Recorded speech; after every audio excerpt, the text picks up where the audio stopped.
What's going on, ladies and gentlemen? Hope you're all doing well, and welcome back to Total War Warhammer 3. Tonight we're going to be playing some KISLEV in some tournament matches, and we've already drawn one of the scariest players in the tournament in round 1. It's going to be the Blood Penguin, so we are going to see if we can overcome him. Certainly going to be a hard fight either way, and let's see what homie's up to. Oh, he's on the Empire. Okay, Empire versus KISLEV is a pretty fun matchup. Basically, it comes down to dealing with the Hawkland long rifles. All right, so we have the Arena, we have the Crystal Lake, and we have the Putrefying Carcass. So banning, I'm trying to remember Crystal Lake, banning Arena. Yeah, I think that is how we're going to do it. So Putrefying Carcass, it's kind of a funky map actually, so let's ban Carcass. Although banning Arena seems like the right choice. Okay. All right, what do you see? A fellow, you made a promise. What did I forget? Was I going to play a different faction and I totally forgot about it? I don't know. I had the urge to play KISLEV today, man. So we're going to do it. We are going to do it. By the way, for all of you homies, there's been a lot of people who are looking for Zomboid. So we did put up a new Zomboid video today, the second adventure of Hank, Big Hank, our carpenter. And we're going to see if he survives. All right. So there we are, and we're going to be on Crystal Lake. Imperial versus Imperial. I'm not sure which... Endow? Power Fantasy? I'm not sure what you mean. Was I going to play someone else? Shit, I don't remember, man. Crystal Lake. Okay. So we're all set there, and it's going to be Empire versus KISLEV. Now, this matchup, when before Empire had Hawkland long rifles, was actually very KISLEV favored, but now I would say it's actually KISLEV has a 33% win rate against the Empire. Oh shit, that is not good. All right, so that's actually a bad matchup for us now, apparently. All right, well maybe Wookiee will help us. We'll see. He's going to be there with his little pug face and see if he can do a little something. All right, so against the Empire, we're on Crystal Lake. Yeah. You said you had that recorded a matchup. That you said you went on for an hour. What was that? Oh man, I can't remember that. I think I already posted that on a live stream, dude. Or you might be thinking of the old Age of Empires battle, the one from like a couple years ago where we had like an hour-long like match and it was decided by whoever had to go to the bathroom first. You might be thinking of that. I'm not sure. Okay, so we got the Empire versus the KISLEV. You want to see bears riding around armed with nothing but bears in their hands? All right, well that's fair play. I respect that. Okay. So we're going to get you. And for our character here, we can do this. Do a little bit of that. Yeah, Katarine's very good. This is a hard matchup, though. But hey, you know, taking the hard matchups is fun. Yeah, I do remember the days when this used to be favored for KISLEV when it first came out. The Empire used to really struggle. It was basically just armor check them, just move with like a huge wall of Koslars, and the Empire really struggled to get through it. But the times have changed. The future is now, old man. Let's see here. Okay. Let's do that. I think that's going to be good. Yeah, I like that opening. Let's throw you in the mix. Now, as far as like heavy cav here, do we even bother with winged lancers? I mean, they should beat the Empire Knights, but they are going to be very vulnerable against cannon fire and shooting. So a couple of sketchy elements there. Go with Monster Mash. They won't expect it. The Empire is for sure one of the best Monster Mash, like anti-Monster Mash factions. They're very good at dealing with that. Yeah, that's pretty all right. We can certainly drop that like it's hot. As far as the wizard go, Katarine's not bad here. Mother Ostankia is decent for rampaging things in, so that's actually kind of a funky idea. She just gets cannonballed so badly. You know? The forbidden cannonballs. Alright. So I think we're going to go for that. And let's cut this. Cut that. And we can go ahead and cut that too. And read the last of the abilities here. I think we're going to need that, although it's fine. Okay. Is that a dog or a chaos spawn? A little bit of both. It was Wookiee. He was a noble creature in life. He was a noble beast. That much is for sure. Okay, a little bit tinfoil hat with some of the build here. Not gonna lie. Wookiee's actually a KISLEV bear. Beast of Nurgle. All right, we're getting some different opinions here. You know, always fun to see the range of opinions. That is 8 wins here. I'm reading through some tinfoil hat ideas here, guys. So let's see if we can make it work. Okay. So those are ready. And then do we need those? I don't think so. Probably good just to have some. We can get you. Perfection. And then for the rest of the army here. Yeah, that is kind of troll, isn't it? Okay. So 3 of these bad boys. 2 you in reserve. He's already ready, which is not a good sign. The man is good to party. Oh, how do we deal with that, you know? How do we deal with his scariness here? Things in the woods are alright, because you can use them against Empire Cav. Not like the strongest choice, but I still think having them is probably decent. We're going to want a couple of you in reserve. Yes, yes, and yes. Then just an awkward 300 gold left to be spent. The pain. We're going to want to get you too. Okay, so that's 400 gold left. Got that. And we have 100 Gs left. Got this. And get our last unit here. All right. I mean, this is a bit of a tinfoil hat build, but, you know, I think this is a good time to learn and figure it out together. Sacrifices must be made for Urson. And do we really have the tools to punish here? Do we have the tools?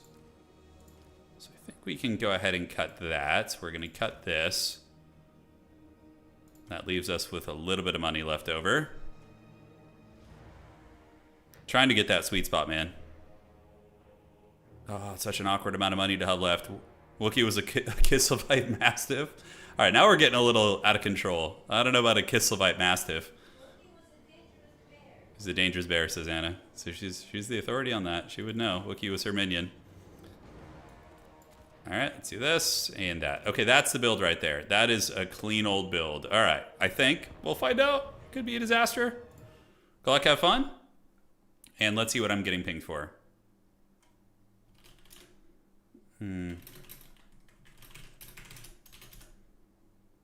Okay.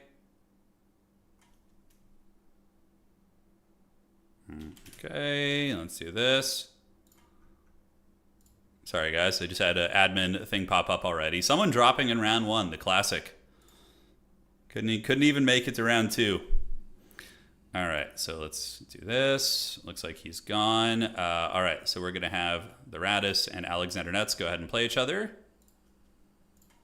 Let me talk here. And Alexander Nuts, go ahead and play each other. Good luck, have fun. All right. Perfect, perfect. And here we go. All right. Sorry, guys. Had to do a little bit of adminning, but we're all set now for our game. And these two will play. Wookiee is kind of a thing in the woods. I think that's a fair analogy. I think it's fair. But really, it was very Nurgling-esque. So, yeah, this matchup is tricky because of Hawklands and the Empire's artillery superiority. They can definitely outduel your little Grom. So it kind of forces you to play into their game a little bit, which is advancing into the gun line. Granted, I still think we have some tech against it, and we're going to see what's cooking. Okay. Let's do this, and great. Hey, what's up? How you doing, official? Welcome, welcome. We have a very off-meta Lord choice, which could be a huge gambit. We went with Mother Stank because of her ability to mitigate cavalry. Not only can she launch bear rocket launchers at people, but she also has a rampage ability, which when it comes down to mobility players, especially somebody like Blood Penguin, I think it could be quite good. We're going to see that. We're going to see. Okay, so those guys have been matched up, and good. His internet is fighting tooth and nail to load into this game. Hopefully it's not a disconnect. Let me message him here. By the way, guys, I gotta say, I'm super addicted to that Anno game. So I played the first playthrough I ever did. I put it up as a video, and it was pretty terrible at the game at the time. But man, I've been binging it, playing it till the wee hours of the morning. It is so addictive. I've never played like a city builder that tickled the pickle quite like that. It's, yeah. It's pretty hardcore. Okay, so we have a battle line of KISLEV Kossars, just because they're solid. Against Empire doesn't love the armor in the front, so we're going to get a couple of those guys. And then we're going to get you moving through the trees here to hold the side objective. And we're going to get some Streltsy moving through the trees too, I think. So we're going to do that, get you guys there. We have the Stank. The Stank is going to roll through the sides. And then we are going to be trying to... So I played a couple city builder type games, but nothing quite like that, you know, that has the complexity of Anno. But it's... I think a lot of it for me too is the Roman setting. Like I really like the Roman aesthetic. And dude, so I didn't even know when I first played the Anno Roman game, you can start in Albion. So you can do the Celtic playthrough and you can choose to adopt the Celtic ways and choose their gods. And it's like a whole different gameplay experience. Yeah, it was incredible. He is the Anno King. Yeah, I kind of want to learn on my own, but eventually I will. All right, so the idea is we just grab all the objectives very, very quickly. We push up, we try and triple cap them, and if we start losing the value trading, we're going to be able to hopefully stuff him back on the points. That's the idea. Well, I like the military aspect of the Romana game. The Roman version, you can make a very dynamic ground military, like legionnaires, slingers, chariots, cavalry, cataphracts, like all of it. All right, good luck, have fun. Let's see what's up. Okay, let's do this, let's do this. We're gonna move up with you guys. Balthazar Gelt, pretty pimp. Let's get you guys up here. Let's get the Stank coming up here.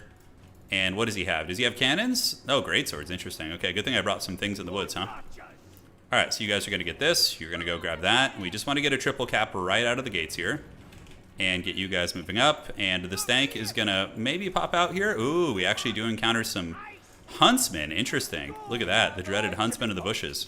Okay, I mean, I could run them down if they get overzealous, but now we know what my opponent's rocking here. He's got the old Huntsman. All right, so I would wager my opponent has cannons. We're going to get this. We see the mainline army coming up.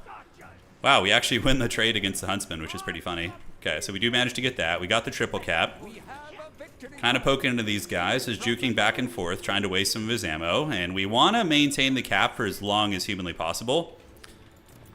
We could call it another Streltsy. I don't hate that idea, just like right up the middle here, just to put pressure. Yeah, keep juking here. Trying to trade well. Keeping him honest. And here comes you guys. Mother Ostankia is going to move out of the bushes now.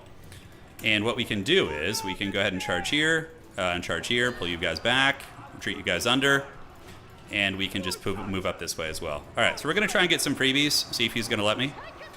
Going really sweaty with the cav charging, and we are going to get a Huntsman unit for free there, which is nice. So he did blunder that, although does have a stealth gun unit back here. So, all right, let's go see if we can get on those. All right, so you guys shoot right here on these guys. We're going to go dive on the silver bullets right there, and honestly, that's a pretty good start for us. So let's get some winged lancers coming out. We're going to get on the silver bullets. Yes, nice. Very, very good start for us. Mother Ostankia is going to go ahead and use her bear launcher on the greatswords, which are right here. And now we can get all of our guns to start shooting at the greatswords right there. So we're going to get you guys out of the pop, lock, and drop.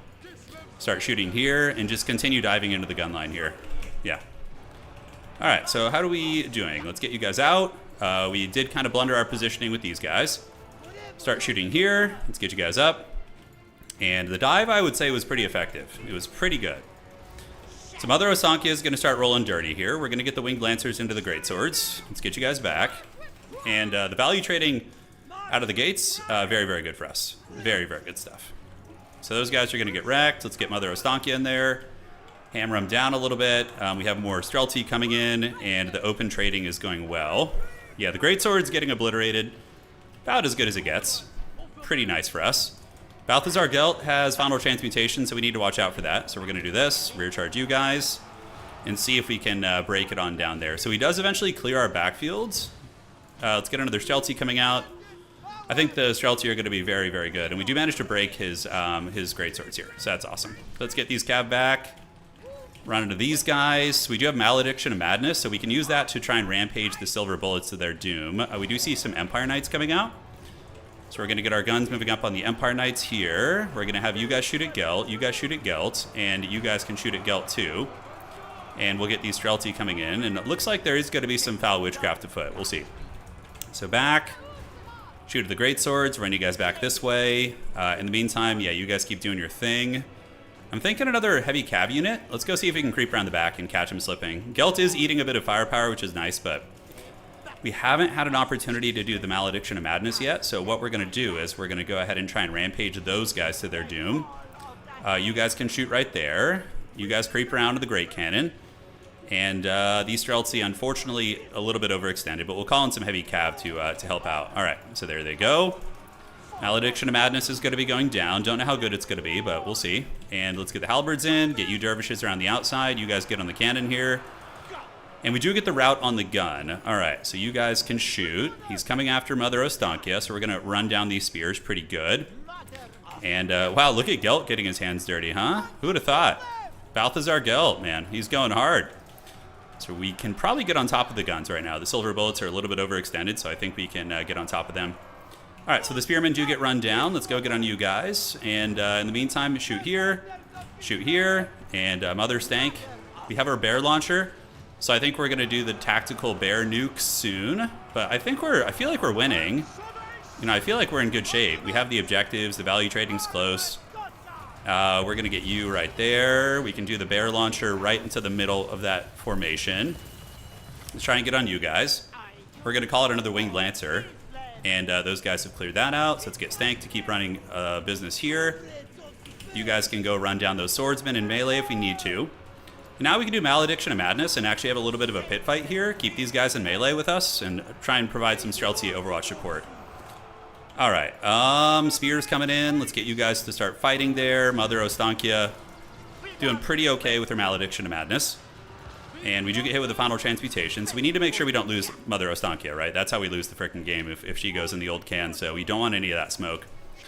All right, so let's get our horse archers to go back here and threaten. We're going to get our horse archers up on the point. Oh, man, Mother Stank just accidentally lured them in here. Did some Streltsy moving up, you guys shooting into the guns here, and we probably call out like a little Snow Leopard or something to help out on this point here, see what it can do.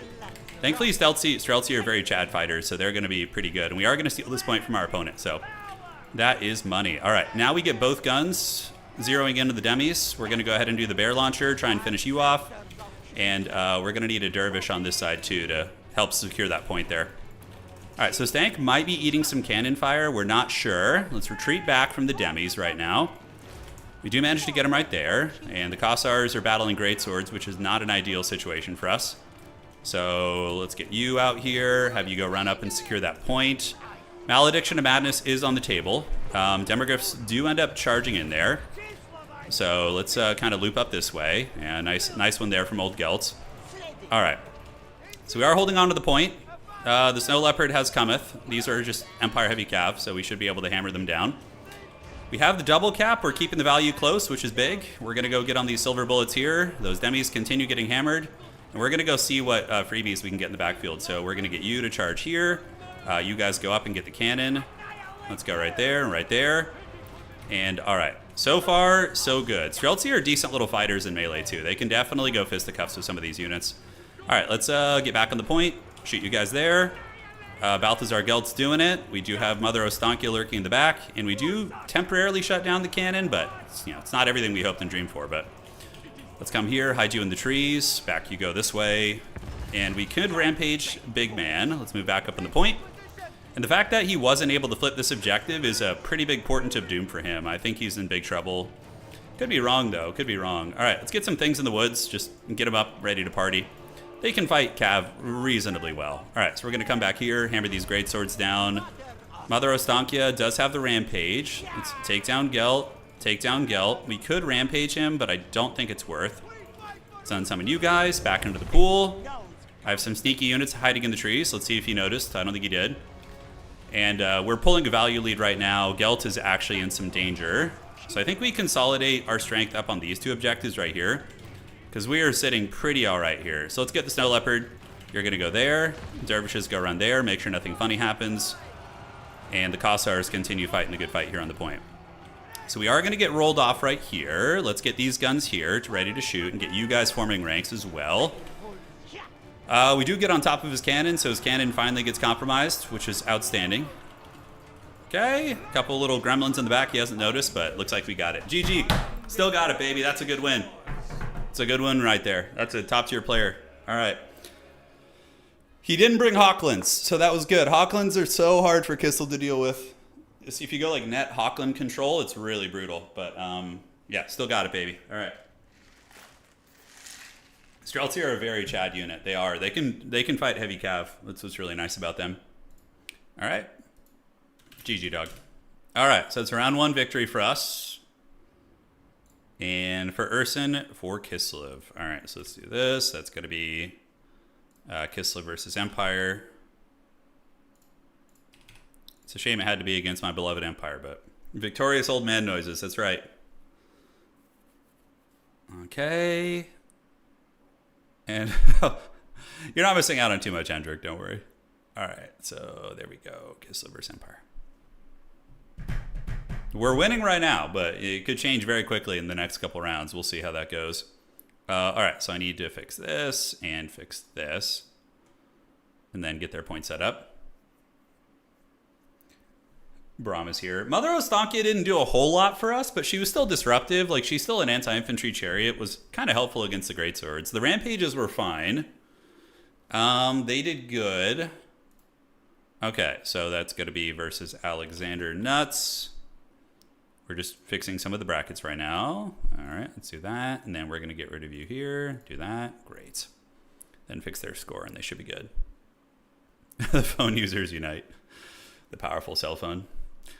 Yeah, but like I was telling you guys, so in the Anno game, the Celtic start is so fun, starting on Albion and kind of choosing. So you can worship some of the Celtic gods. You can start a cult, and it's really an interesting dynamic of like balancing the Celtic units and the culture versus the Roman culture, and choosing which way you want to lean. It's a really, really interesting experience. Yeah, Ostankia, I almost think the armor, the Plague of Rust on Ostankia could have been decent. You know, the Plague of Rust equivalent. Yeah, it could have been. All right, so the round 1 will be coming to a head here soon. Those guys have had their score fixed. And then I need to get them here, so that's going to be where... Okay, so he is going to get his score fixed here. Yeah, so let me explain the Stank. She has some decent utility. Her bear launcher is pretty strong, and having a rampage on a stick, like this is like a very, like Slaanesh players used to have a huge hard-on for this, and it's more punishing with Slaanesh because you have a Hellstrider, but with KISLEV it's still pretty damn good. A debuff and a rampage, and then on top of that, other good spells. I think the Curse of the Ancient Witch isn't terrible, like minus 50 or 60 armor.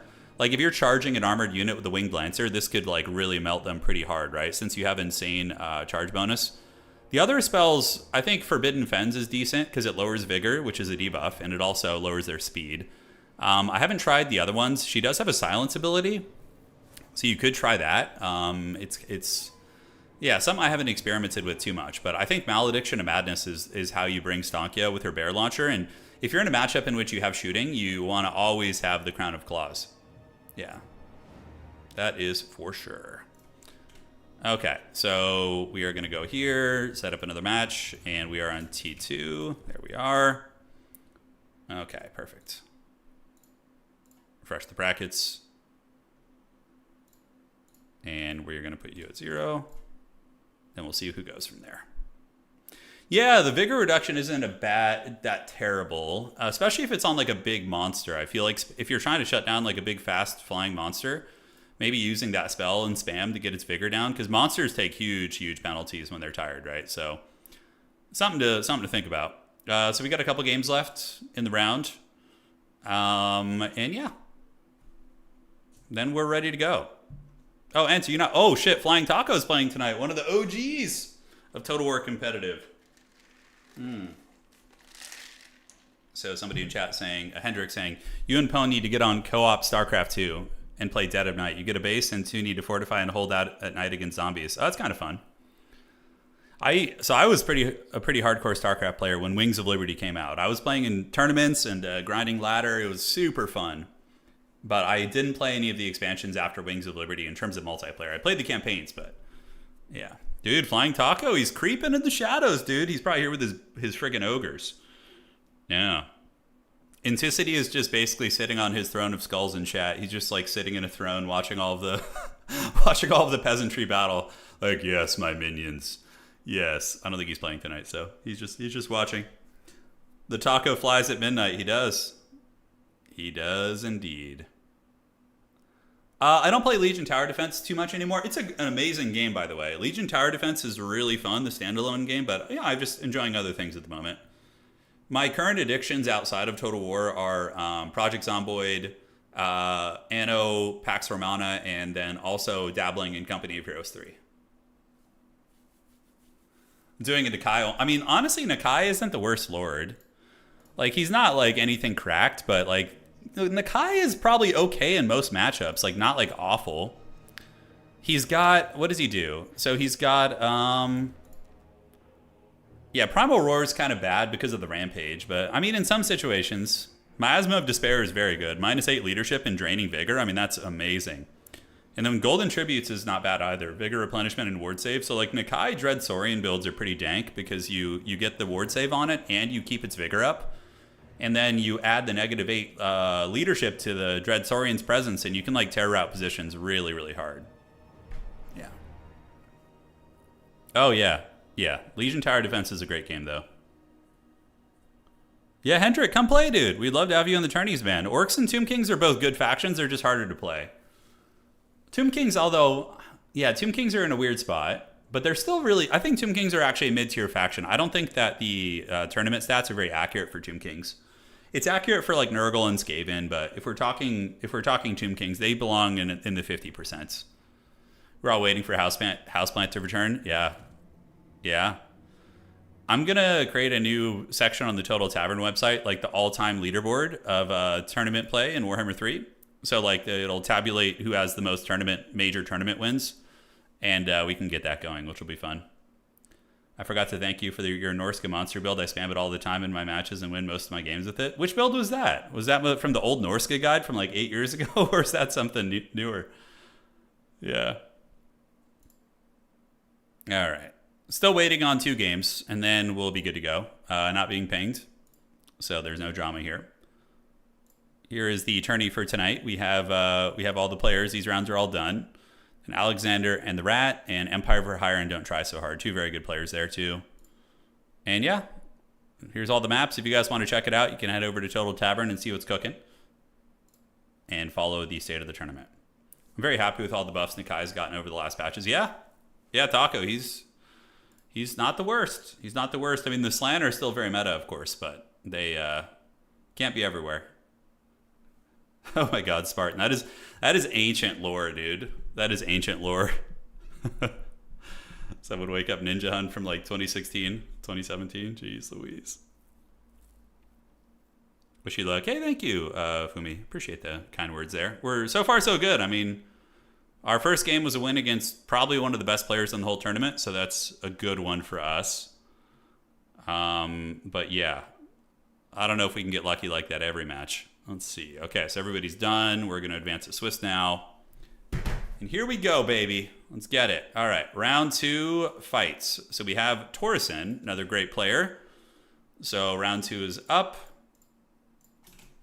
Goblins, round 2.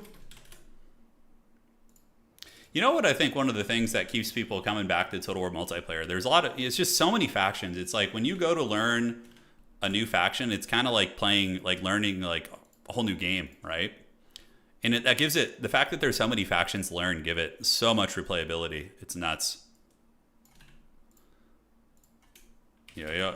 Torsen says, okay, so I swear I didn't know you were playing KISLEV when I chose them tonight. Oh no, he must be playing a counter faction. It's fine. Then we can submarine.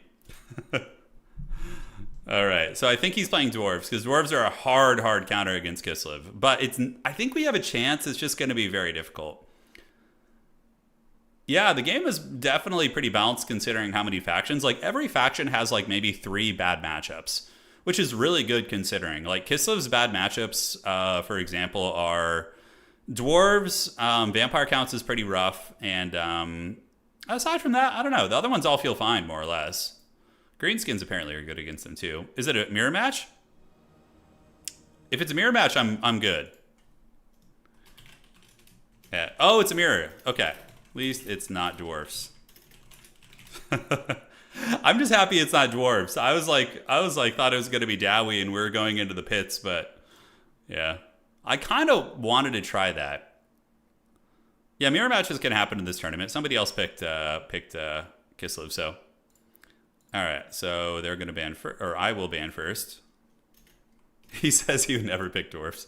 All right, so Eastern Isle Colony, Glade of the Everqueen, or banning Glade. All right, your choice now. Can we get some Urson gameplay? You're getting double Urson gameplay. Bring the Elemental Bear. I actually still have a chance of like winning in this tournament or competing, so I want to not meme at this point. Yeah, so we're gonna be doing it. Let's see what Homeboy is gonna be picking here. I did think about adding a rule for SFTs where you declare 2 factions, and if you get a mirror match, it would you then would play your second faction, or at least have the option to. Because people really don't like mirror matches, including myself. I mean, who the hell likes it? In a game with 24 factions, like the whole spice of life thing in this game is about having a lot. No, I'm not. I'm playing to win. I'm playing to win here. Okay, so we're gonna get you guys. Lord choices here are interesting. Not sure what to do with it. Double Little Grom is obviously viable, but he's probably going to do that too. Just have the dreaded double Little Grom duel. Oh my god, that would be some Bronze Odia shit. All right. Yeah. I think that's fine. Counts mirrors are the greatest game, dude. Why would you want that suffering in your life? Nobody wants that. No, nobody wants a Counts mirror. All right. So what can we do? It's a risky one. That is for sure. Okay. Are we cooking with something a little bit weird here? Are we coming up with the evil forbidden strategies? I think so. Okay. So let's do that. And 2 of these guys. These obviously going to be very important here. Let's get you guys. And I think the build is pretty good. Could be wrong. We'll find out in just a minute. Yes, and yes. And we got 350 Gs left. Very awkward amount. Yeah, that's a good item. Boris Ursus, yeah, he's solid. I mean, Boris is great. He's a powerful lord choice. Very, very strong. Pretty meta. You know, KISLEV Warriors are also great in this matchup too. Just like the basic Halberd boys, they trade well into most things. A little bit weak against like hybrid Kossar shooting, but yeah, they can do some solid work. One big dog. Yes, my entire army is Wookiee. Hey, Trevader, thank you for the 100 bits. He says, heck yeah, more tourneys. Oh, yeah, man, we keep it going. We keep it going. Slowly but surely. Okay. So we have how much left? We could cut that. Cut this. Get one of you Giga Chads, which is going to be very fun. All right. Are we ready to go? I think we kind of are. Yeah, Snow Leopard in this matchup? I don't know. Having a Snow Leopard doesn't seem like a terrible choice. Just one. Just like a little anti-large chew toy monster. Alright, so we're going to do the Drugina Enclave because it's a very different aesthetic. Won't be getting our units all confused and whatnot. Boris Nyarska SE Doom Squad. I mean, totally viable. Totally viable. We go Frostworm spam, like 2 big Frostworms just chortling around the map. All right, I'm ready. I'm leaning in. Double worm is good tryhard, yeah. It's a lot of micro though, and KISLEV does have a lot of tools against them. I don't know. I do not know. So let's cut you, get this, and get this. Yeah, that's a much better build. Okay. So it begins, the great battle of our time. The fate of the Norskin Rise, soon to be decided by these KISLEV battles here. Yeah, the worms are awesome. I mean, they're disproportionately good against infantry and things that are small. Because a lot of anti-large monsters, you know, are kind of subpar against infantry, but there's something about the Frostworm attack animations that make them good against infantry too. So they're kind of just good against everything. Ice Guard spam. Ice Guard are cool. They definitely are. The amount of faction matchup builds you have to keep straight in your head in this. Yeah, no, it's a lot. It's a lot. But, you know, if you grind this game for just as long as some of these players do, myself included, you kind of just learn the basics at least. Torsen's doing a big think about the build. He's really doing the deep. Maybe he's consulting the Forbidden RTK archives and like looking at their history of builds. Will it save him though is the question. Will the RTK hive mind be able to upload a build for him that will get the job done? We'll see. We will see. I think this build's pretty sweet though. What about, yeah. I always thought about Ulrika, like Shadow Magic in this matchup, but like she kind of became a little bit irrelevant when you were able to bring a hag who can cast Shadow Magic. It took away her role. Or there's a hag of Shadow Magic, right? You have beasts for sure, and then you have the there's got to be a Shadow and Death, I think. Yeah. Ice Guard or maybe niche in 1 or 2 matchups.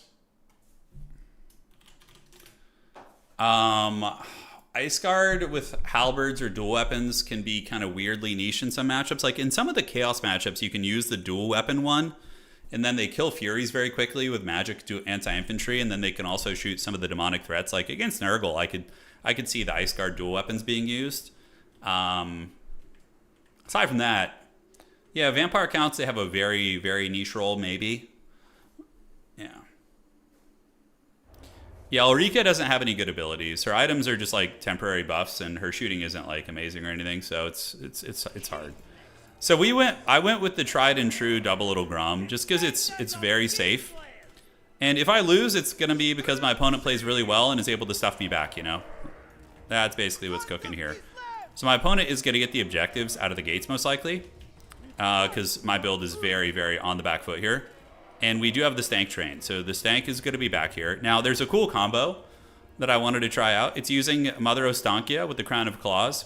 So if he goes double Little Grom, my Little Groms are going to have 20% damage mitigation because of the that aura she has. So that's the idea there.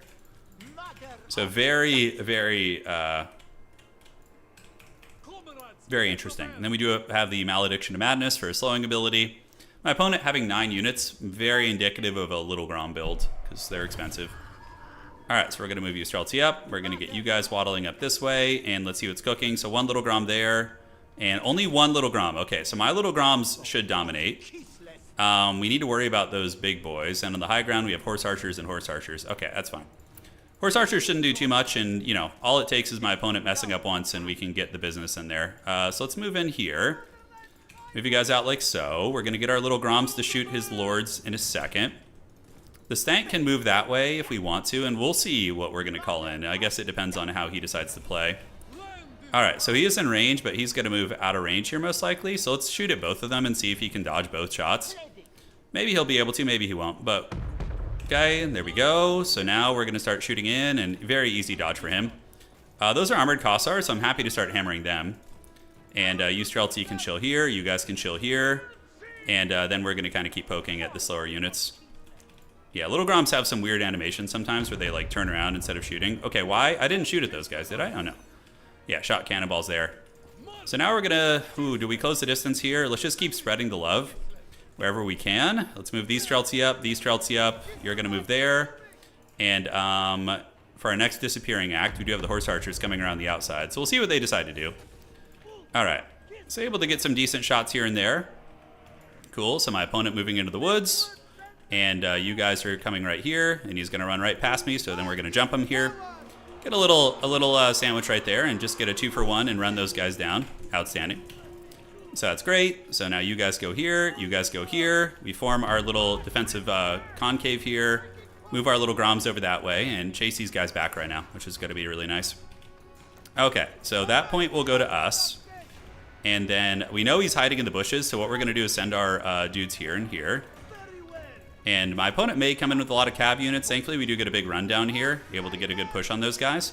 And then we can just run you back across this way, park our little Grom here, park our little Grom here, and start playing this objective here. So we're going to get some warriors coming and some warriors. Get those guys moving up that way. Because playing the high ground, it's going to be hard with his heroes as they are. That is for sure. So we can maybe shoot his little Grom. I don't know if we're going to be able to get it. We'll see. We're going to move you guys over this way, move you guys over this way. Very much going to be like a spatial control battle. And I do have the Malediction of Madness. He's moving some armored Kossars into range of us. And his little Grom is now running. We have the foe's victory point. Keep it. Keep it up. Yes, old man advisor. All right, so bear launcher. Where do we launch the bear? Yeah, his little Grom is running, so we don't want to chase too much. We're going to sit and shoot right here, and then we can call in our dervishes to come across.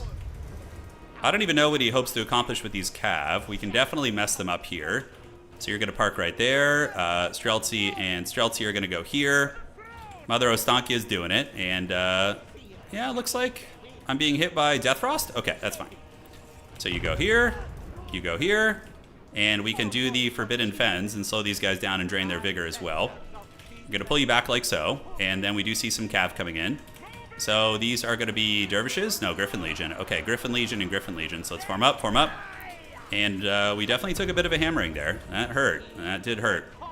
So some Streltsy are still fighting. The Griffin Legion are going to be charging in, but hopefully we could just cannonball them. And we need to get our Warbear Riders out right now, like 5 minutes ago. They should have been up here. Okay.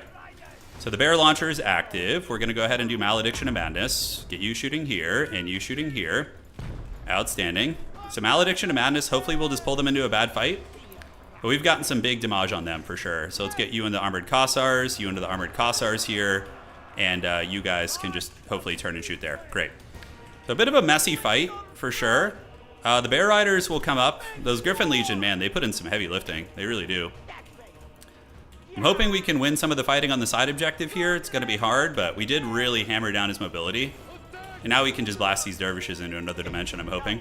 The Streltsy here had a bit of a bad time. Let's get some more warriors coming up. They're still fighting against the Griffin Legion. The Warbear Riders get in. Let's go ahead and pull the Warbear Riders over here right now. And how are our Halberd boys doing on the side? This is actually probably the worst fight on the map for us. We are doing all right. Yeah, it's not amazing. We're going to get Death Frosted again. All right, so you guys are moving. The value trading, I think a lot of it for me comes down to I'm playing a little bit sloppy here. Because I feel like my build is very decent against his, but it's just sloppiness. All right, so those guys got Shadow Realmed, those dervishes. We're going to pull you back. Mother Ostankia is going to go ahead and slow you guys down. Great, so they're going to get slowed, and we're going to pull our little Groms here and probably save up for another Warbear Rider, I'm thinking. Yeah, because this, like, we shouldn't have attacked that point. That was just incredibly stupid. The bears here, though, are going to do their thing, and maybe, what are these? These are Winged Lancers. All right, so now let's get some value against them. Let's do this. Move you guys up this way. Mother Ostankia is going to be able to potentially put some pressure down on them.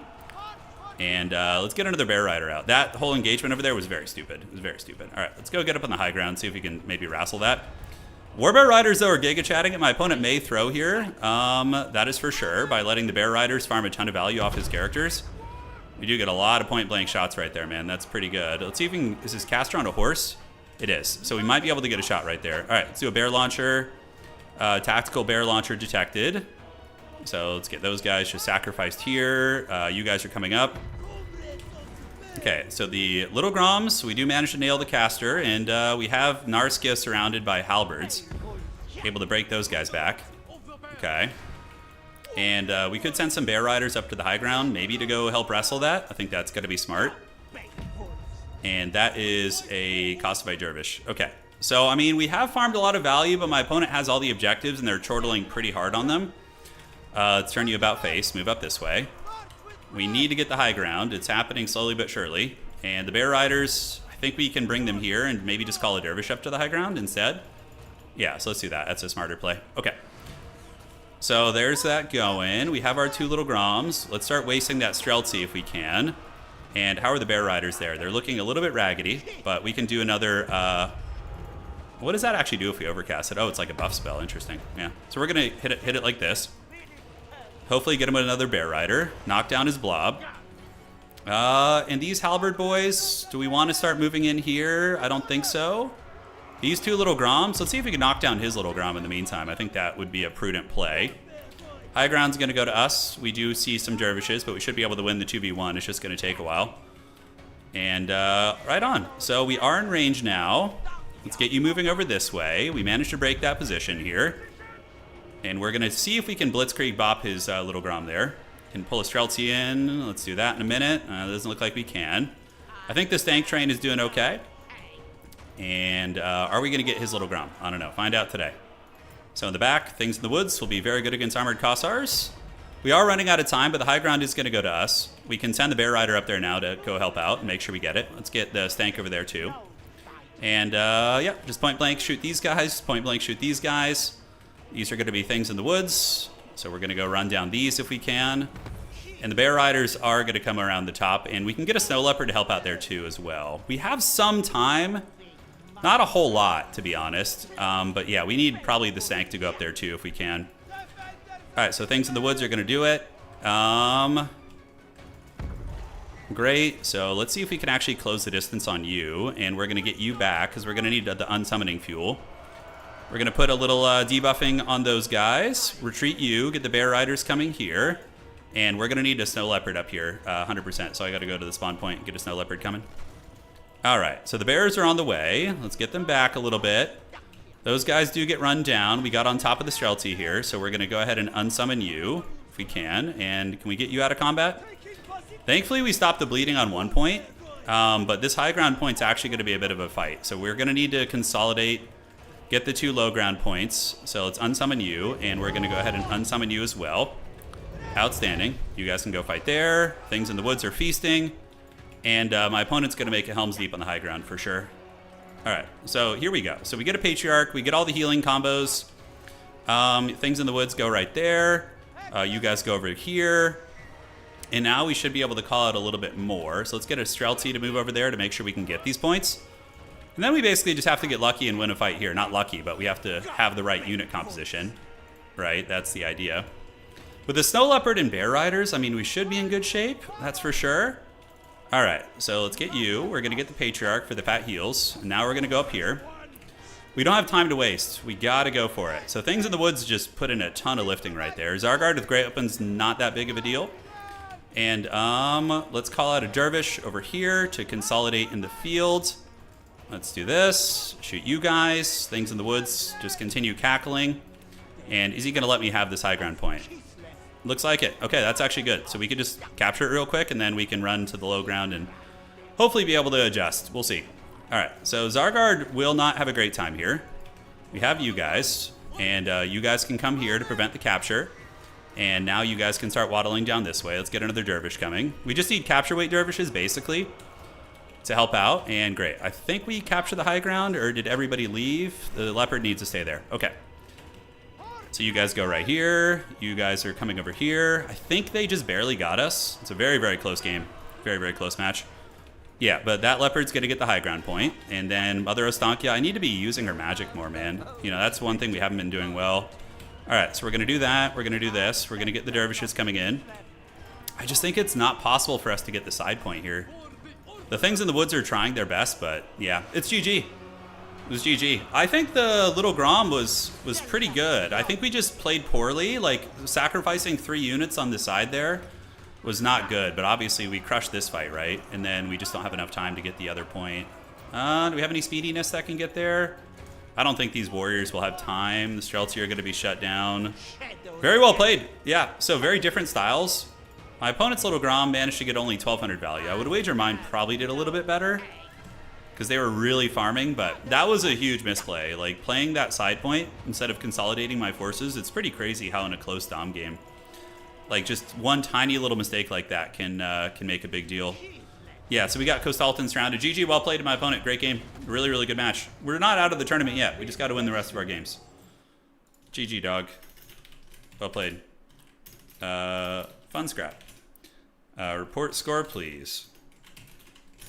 All right.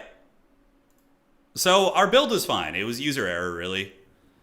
It was just user error. We just allocated our forces very poorly to the objectives. I'll show you guys exactly what I'm talking about here. Let's do this. So you guys can learn from my mistakes here. I got a lot of replays to cast through, as you can see. Bear Riders were fine. I think they did pretty good that game. They won most of their cav fights. Yeah, they won most of their cav fights. I think they were not the issue. It was my user error. There was one moment that just lost me the game. 100%. The hell, did the game just crash? Looks like it did. Okay, let's restart that. We must restart it. Creepy reading, you woke up again. What time is it where you live? Is it the wee hours of the morning? Yeah, our magic was also not that useful. I mean, I'm not used to using that lore, so I was always hesitant to pull the trigger on the rampages. I was like, oh, I need to save it, and then you just keep saving it, and it doesn't do well for you, you know? Yeah. Yeah, Mother Estancia wasn't great, but she was alright. The slows and the vigor debuffs were kind of useful, and the bear launcher, and remember, she shoots from her chariot, too. And let's see what's cooking here. Alright. So, we have our early game. It's going fine. You know, they get the objectives. They have I have a little Grom army, so I'm going to be on the defense, which is fine. I'm used to playing that way. We get this objective, which is awesome. We secure it. We start trading well. And this was the point where I threw the game. Right here. I sent like 4 or 5 units to his objective to fight against his armored units. Armored Kossars are going to outtrade KISLEV warriors pretty hard, and he's got a Streltsy in a defensive position here. This cost me the game. I just gave him all these resources, whereas if I just move those halberds middle, consolidate my strength on this objective, I probably get objective 2. I don't bleed as many points, and we trade better. This was just pure stupidity here. This just lost me the game right there. That's it. Like, just giving him 1,500 gold worth of units in the beginning. And I still start to pull a value lead because of our targeting and shooting the Groms and winning the hero fights, but imagine how comfortable we would have been if we just didn't give him 1,500 free value and it was in the middle trading effectively. It would have been a much better game. Or even send one to the high ground. Because we just needed to not be triple capped, and we got triple capped for a long time, and you could see that cost us at the very end of the game. So, yeah, little mistakes like that. That's all it takes, man. All it takes in Dom is like one poor decision. You could still fight back. We almost came back, but it wasn't enough. All right, so let's go check the brackets real quick. Good little wake-up call there. And let's see what's cracking. All right. We're going to have to win the rest of our games, though. Sometimes if the brackets like shake out very weird, you can still get in on 3 wins to the top 4, but it's hard. You had a wild dream about KISLEV, and now you know why. Oh yeah, those fever dreams. When you hear someone in the other room like talking and it bleeds into your dream, it's always funny. Shadow Hag would have been a decent choice too. I agree. I think you could do a Shadow Hag. The mirror match is not something you really plan for too much, right? But I wouldn't really change my build too much, except maybe the hero. Yeah, let's go here, do this, and the Beast Hag is very good, though. The Beast Hag might be the best one because of the Flock of Doom spam, and you can get a summon. So you get a free Things in the Wood summon, which is a huge game changer. Like, you can use that to just win a fight. Although, Fate of Buna and Death Magic is insanely good, too, but you don't get as much free action. But yeah, Spirit Leech Buna is really good. You could do that with like any number of the other KISLEV lords. The Druzhina is kind of an interesting one with little Groms. He can prolong their value and snipe characters and whatnot, but I actually like Rasputin in the mirror match. I like what my opponent did with Rasputin. I thought that was good. All right. And where are we at? Let's go check here.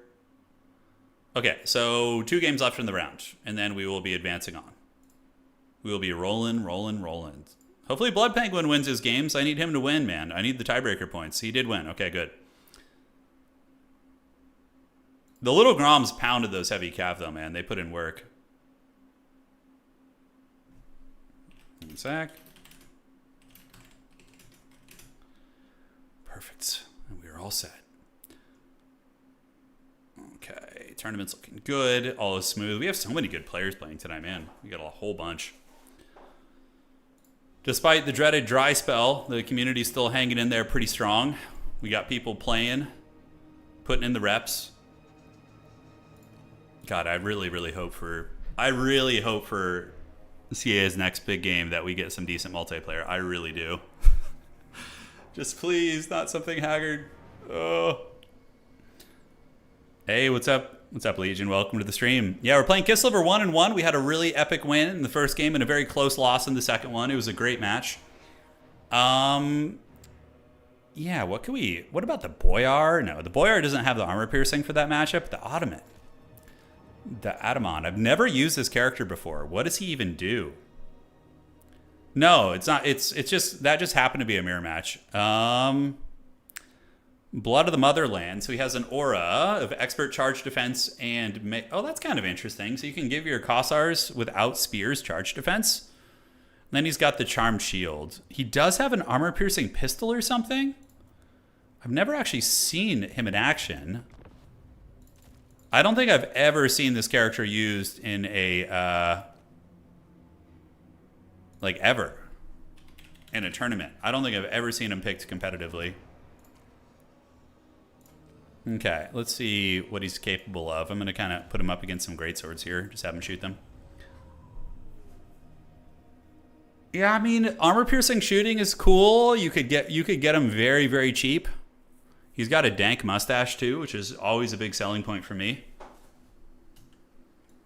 I am KISLEV. Okay, that is pretty cool that he gets a pistol and a shield.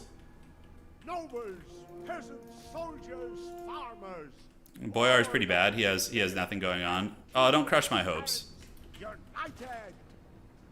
Yeah, I mean, okay, that did kill 6 greatswords. That killed another 6, so every shot killing 6 greatswords? I mean, it's not amazing damage. If he was like an armor-piercing melee fighter too, I'd be a little bit more excited about it. The dreaded kiting character. Yeah, he's very squishy too. How cheap can we get him though? If we can get him down to like 500 maybe, there's something worth going on here. Alright. Yeah, he's still expensive. 700 base. What are the other bare bones options? So if we go with this guy, 700 base, okay. And then the Drugina is... the Drugina does have anti-large, but less AP. Drugina bare bones is 900. It's pretty overpriced. For what he... I mean, I guess he's got AP and melee at least. Why does the Drugina tankier than the Ottoman? This guy's like a heavily armored bro. Maybe we'll try it today. Maybe I'm down to clown and try some weird stuff. Yeah. Okay, 1 game still to go. Waiting for Martin and this homie to do it. Let me know when done. Yeah, the cheap Wizard Lords just feel objectively better. Okay. Looks like the round is done, so we're going to be advancing here. So this is going to be T3. Round 3.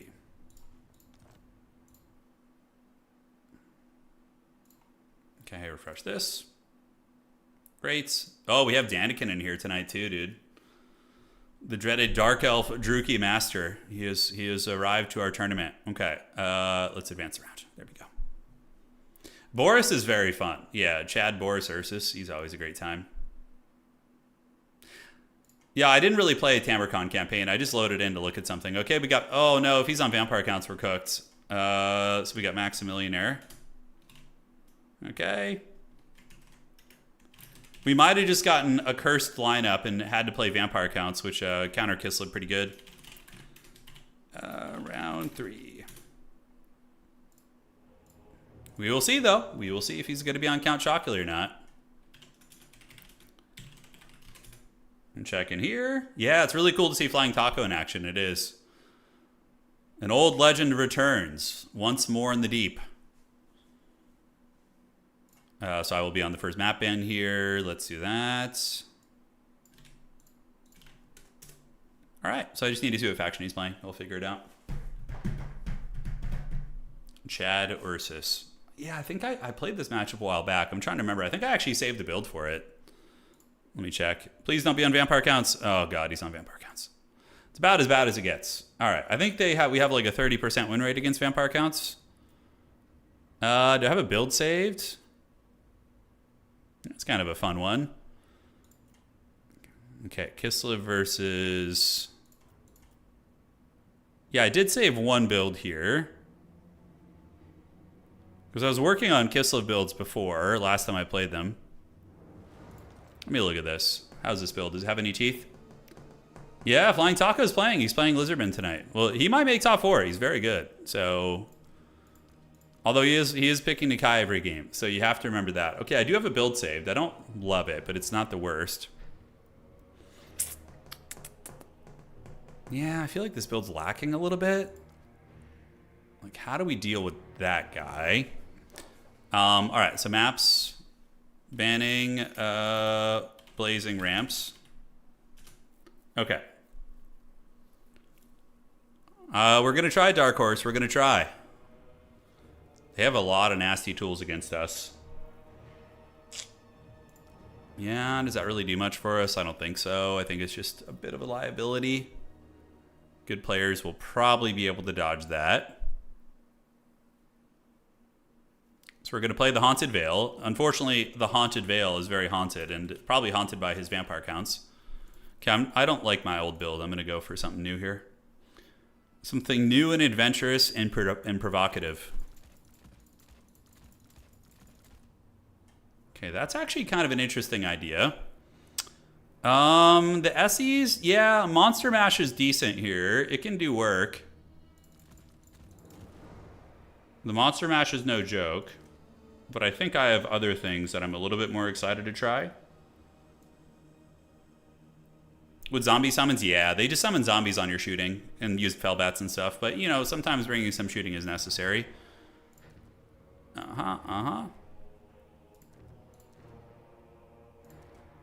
Get you right there.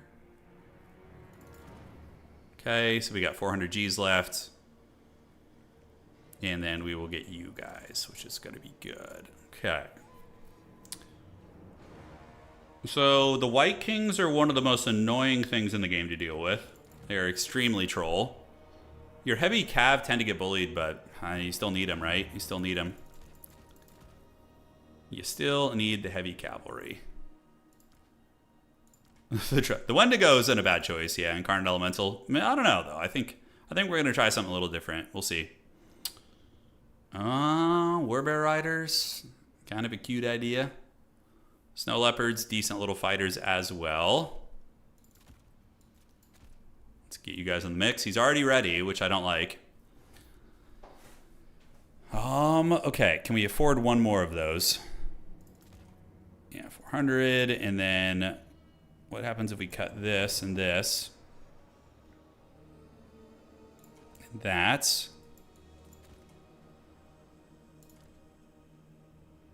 Okay, so let's get the Arcane Conduit there on you. Yeah, the Zargard get wrecked by Cryptorers, though. It's a disaster, but they do fire damage, which is kind of a cool tech. But the Cryptorers usually give them the biz. KISLEV Warriors in this matchup hold up decently, but they do get punished by Schmeagles, by the Golems. Pretty good. So there is that problem you run into. Let's get you and get this. Okay.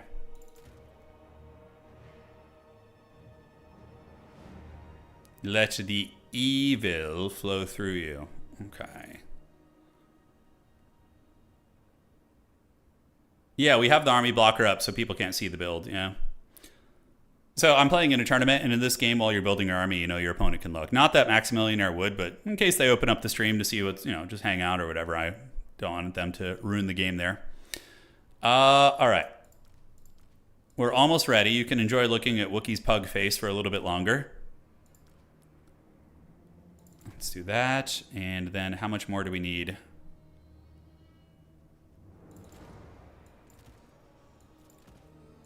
Yeah, so one more unit is going to be necessary here in reinforcements.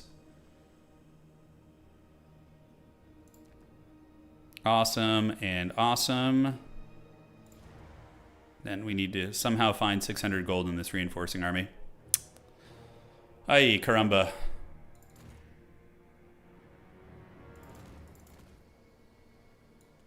Getting a little bit wild with this one. All right, that's about as good as it's going to get, I think. Anything else we want to do?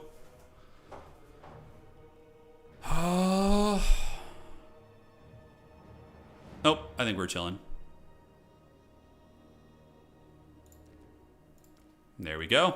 Good luck to my opponent, man. Let's see if we can sneak a win out. This is a really cursed matchup. Let's see what it looks like stat-wise, actually. Maybe I'm wrong. So KISLEV has a 30% win rate against vampire counts right now in tournaments. KISLEV's chaff units are alright, but they get killed by crypt ghouls pretty bad. It's one thing you gotta watch out for sure.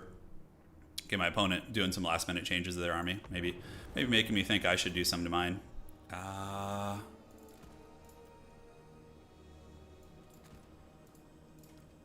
Looks fine. We can cut that.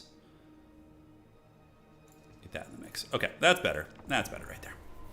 Good luck, have fun. You're nervous and excited. Is it? It's gonna be a pretty straightforward build. I'll give you guys my school of thought on it. And greatly appreciate the Beastmen content lately. Yeah, Beastmen are fun, man. I've been having a blast with Beastmen. I've been having an absolute blast. Just they're a lot to learn though. They're very fast, have a lot of squishy units. You know, bring the zomboids down. I know. If only this was Project Zomboid, Big Hank would come at him with a spear. But the zombies in Project Zomboid don't have vampire lords flying around. I feel like, actually, while we're talking about Project Zomboid, I do feel like somebody could mod the hell out of that game and get like a crazy mod where basically you get like an Imperial Province mod or something, right? So check this build out, guys. I'm trying to present an army which isn't going to care that much about being harassed by bats and dogs. It's just a durable KISLEV armor Kossar army. We have an Ice Witch with Hawks and Miska. And then we have our horse archers here as well. And 3 and 4. So we're going to get one here and one here. And just a meat wall of KISLEV armor and hybrid shooting. Yeah, but imagine if somebody modded Project Zomboid for an old world for Warhammer and they made like an Imperial Province where like a vampire count like outbreak happens. Zomboid and Sylvania, and yeah, you play as like an Imperial villager and you have to like scavenge the blacksmiths and like the various buildings. That would be sick. Oh, that'd be so cool, man. And then yeah, you could learn like carpentry and, you know, I don't know, it'd be fun. Flock of Doom is decent against vampire counts. Yeah, it's good. No, Hawks and Miska is very good though. That's one of the best spells in the game, honestly. It's very strong. So yeah, it's a hard matchup, but not to say we can't win, especially if my opponent, if you win this, I'm copying your build. Anticity saying he's copying my build if I win. Oh, I love it. I love it. If we can keep the game close, I'll be happy, because vampires usually stomp KISLEV. Alright. Was it always this way, precious? Okay, he's got some Hex Race in there and shit. Oh, I like it. He's going to see this build and be like, that is a hell of a lot of angry, big, muscular Slavic dudes. So, Cairn Wraiths, and Cairn Wraiths. We have Hawks and Miska. Magic damage? I think I can get it from the Elemental Incarnate, so that's what we're going to call in first. And we're going to let him have that outside objective. And Banshees, too. Wow. Holy shit, he's got a lot of magic damage. I'm like, I wish I had brought Boris Ursus. So let's just start shooting at zombies and shit. Just, you know, cause some havoc there. Hawks and Miska is going to have to basically hit the mark every time. Cairn Wraiths are pretty good at grinding with you there. So we're going to shoot these guys, and the Elemental Incarnate is going to be the first call-in we get. 100%. All right, so is he going to come at me here? If he does, you know, all these guys can shoot, which is quite nice. So just trying to wear down some zombies where we can, and you guys move up like so. Yeah, so let's form up on the objective here, here, and here. Just keep killing zomboids. Kosaltin would be good, yeah, he's an option, but, you know, again, the Banshee thing isn't, like, super meta what my opponent's doing, so He's going to start diving me here. So we might want to pull back a little bit, actually. Okay, so you guys go. You just run away a little bit. Keep farming the zombies. It's not the most effective use of our ammo, but it could be worse. And yeah, we need to get the big man coming out. For sure. All right, so we're going to start ripping some shots. Let's do this and do this. Here and here. They can shoot a little bit, and the banshees are coming, so we need to lure them back. Get the elemental incarnate coming out, and that thing should be able to smoke banshees pretty bad. So we need to just hold on to at least 1 point. That's going to be very important here, guys. And we are chipping away the HP off the big boy. Because now we see Vargeist coming out. So Vargeist are a menace. That is for sure. So let's fan out, fan out. Let's get you guys right there. And now he should be running away, as the elemental incarnate is very dreaded. I don't even know if it's worth using the ammo on the zombies. Probably not, to be honest. But we have the objective advantage. Look, this is more afraid than I've seen vampire count players in a long time against the KISLEV army. So, yeah, 1 damage is 1 damage with the hybrid shooting here, right? It's not terrible. Okay, so let's get you guys up. Use your hybrid shooting here. Do this. Park you guys in reserve. Keep you guys back this way, and then we slow push this way. All right, so let's shoot. Do a little bit of this. A little bit of that. Okay. So now we need to focus our... Yeah, the Oath Brothers of Tor also do magic damage, and it looks like this guy's going to get blasted by Gaze and Nagash. Fine. We're going to have to call in some healing for that. Okay, so form up, start shooting. You guys get behind, provide a little bit of fire support. You guys get behind too. And eventually he's going to sound the Horn of War, and he's going to come. Let's get the Patriarch. He's going to be very useful for teaming up with the big monster, so we can get them together. Okay, yeah, shoot away. Let's get you guys on the point here. Vargeist are semi-AFK in our back lines here. All right. And now we are shooting the Banshees. It's very much a cagey game of positioning. So you gonna get me with something here? Yeah, a little Death Shriek Breath. Nice. Very good value on his part. Okay, so we're gonna need to get a Patriarch heal in a moment. And yeah, we're trying to wrestle the objective. And the Kossars are getting some damage in there, right? A little bit. Oath Brothers of Tor are for sure our next call out. The magic damage is going to be great. We're going to do a heal right here on these guys. So the Lullaby of the Gods. Okay, let's get you guys like so. Dervishes are just going to watch those Vargeists. And yeah, the Banshees are eating some HP damage, which every little bit counts. Every little bit counts. 1 damage is 1 damage, you know. $20 is $20. So we're wrestling this. Zombies are coming forward. Here it comes. We can send the Elemental Incarnate to go attack right here, so you can get some freebies, keep you back. And next up, we need to get the big bears in. You know, that's going to be the play. All right, so we do manage to slap the base on the Banshee a little bit. Let's get you guys shooting here. You guys shooting right here. We're going to do the Abyssal Howl, and then we're going to retreat back. And we need to see where the Cairn Wraiths are going. So we got one right there, and we're going to do one right there with the Hawks of Miska. Try and nail him down. The big beastie is going to try and run away. Hopefully not get punished too bad. Now we can kind of tighten up and come in this way. And we need to get our Oath Brothers of Tor out like right about now. The Funk Soul Brother. All right, so you guys come here. Put a little bit of hybrid shooting coming in, and we're going to get the big boys to move in there. So Hawks of Miska does take 1 down, which is nice. We're going to rotate you this way. We need to get you up on the point, and you guys park here and here so we don't lose that, ideally. The big Elemental Incarnate is draining some of the homies down. Let's get you in there to help out, and we're going to get you turning about face. And the big bears, are they on their way? Okay, they should be. One of our flanks is collapsing pretty good. To be expected, though. Get our Ice Witch fighting here. Big monster is going to need to roll this way. The Cairn Wraiths are definitely scary. All right. So we're running a little bit, yeah. Draining them on down. Let's get you back. Oath Brothers of Tor have gathered. We're holding on to at least 1 objective. So that is nice. And let's gather back. And then, do we want to engage here? Got to be very careful. I think some dervishes as like a buffer would be nice. Okay, and you guys can just charge into those guys and see if we can finish them off. All right, so now we need to look for more Cairn Wraiths that we can get. We can do it right there. Try and polish those guys off. Zombies are coming. Let's go ahead and get into these. Charge in there. Oath Brothers and company are going to do it. And the Patriarch is going to give some nice buffs right here for sure. So I guess this is as good as it's going to get. Get you guys in there. Get you guys in there. And see if we can maybe win some of these damn fights, you know? Yeah, we are folding up one Vargeist unit, and we did get a good Hawks and Miska on the other side. Banshees are also afflicted by the Mortis Engine effects. And, yeah, it's trying. All right, let's get our Horse Archers back. Spent a little bit too long in melee.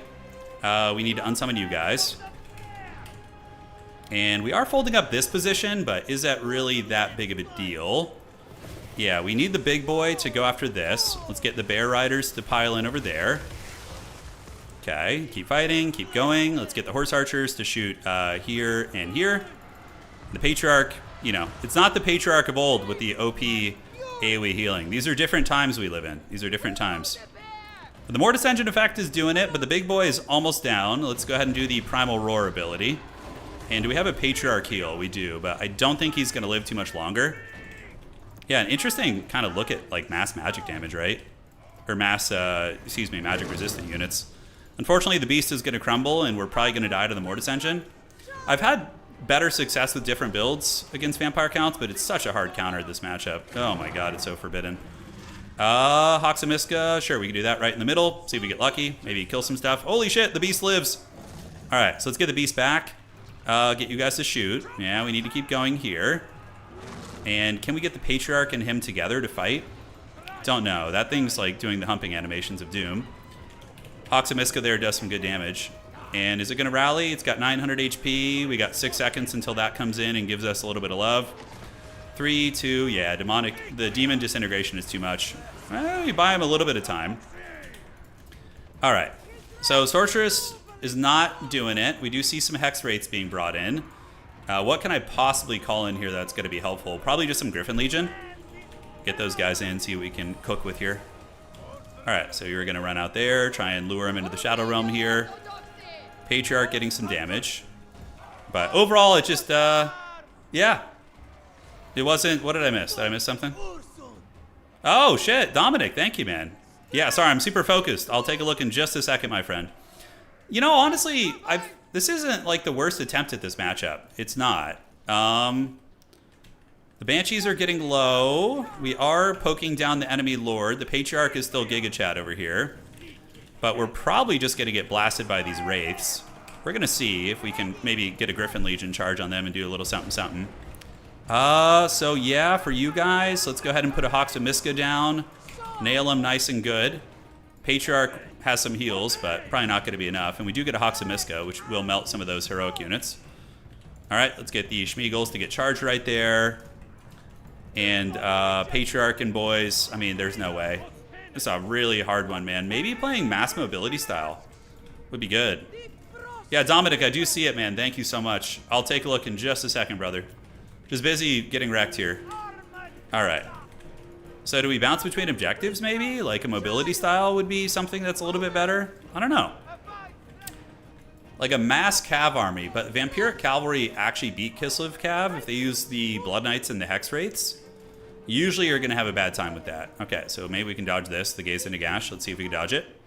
Nope. It's going to get us nice and good. And we're going to come out here, try and get this. A couple of you guys rolling up. I mean, man, we just have so much to get through still, guys. The value trading isn't super far off.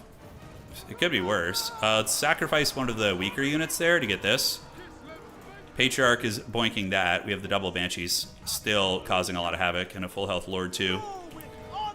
Okay, so we do manage to overwhelm the ghouls on the outside objective. Is there anything I can do here? I don't think so. I mean, I've healed, but he has a Mortis Engine and a Vampire Lord, 2 Corpse Cards, 2 Banshees, all of whom are low, but yeah, it's an interesting angle on this matchup. I didn't even really think of the issue with magic damage. Would have mattered, though? Like, any magic damage we bring, I feel like he could just counter it. So here comes the Warriors. We managed to get this objective. So let's form up here. Put you guys in 2 and 2. We can micro them all together. Shoot you. Shoot a little bit of this. And can we Gremlin on the other side? He's got his Vampire Lord over there chilling.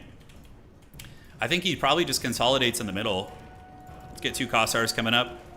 Because Vargeist just wrecks so much of your roster. Like, heavy cavalry get annihilated by Vargeist in general. Yeah, pretty hard. All right, let's shoot these guys. Move up that way. Keep the Patriarch running into the bushes. We're going to get some dervishes to run up and see if they can just desperation try and clear something here. It's pretty over, I think, guys. It's pretty over. Let's get you guys up. Yep, Anticity, I don't know if you're still hanging out, boss, but this is not the answer. We tried, but it is not the answer in this matchup. I don't know if there is one. All right. I don't know how to effectively deal with Vargas. Like, Little Grom can value trade. You can out-value trade them, but the problem is they just went on objectives at that point then. All right, so the dervishes come in. We do get a little cute charge, but Vargas jump on us. And yeah, it's GG. Nothing we can do. Man, Hawks and Miska was good. I mean, it did methodically pull through those guys. So, Dominic, thank you. He says, Turin, been watching you on and off since Warhammer 1, saw your streaming and wanted to show my appreciation. Keep doing what you're doing, man. One of the best. Hey, thank you. I really appreciate that, man. No, Ice Guard Glaives wouldn't have done shit. They would get wrecked. They would get zombie summoned or tar pitted immediately. KISLEV really do lack good infantry options in general. Yeah, they're okay in some matchups, but against Vamps, definitely not. Like, because if you go, like, Halberds, KISLEVite warriors actually trade horribly into zombies.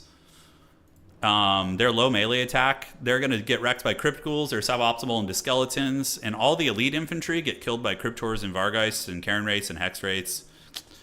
I don't know how to win that. Maybe, like, sled cheesing? I can think that might be the idea. GG, dog. That seems...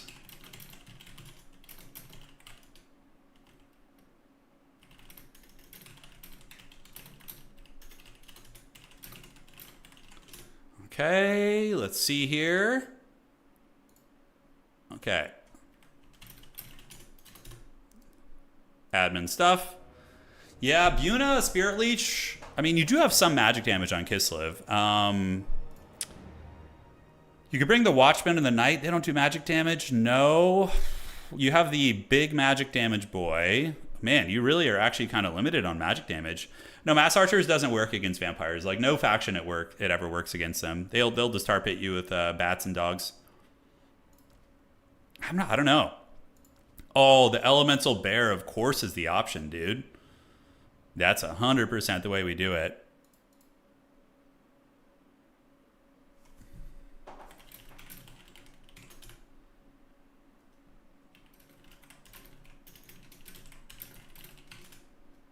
Anticity, what is your opinion on this matchup? Do you think that if you have two players of equal skill, KISLEV versus Vampire Counts, the KISLEV player, if he's played as much KISLEV as the player has played Vampire Counts, do you think KISLEV can go 50-50?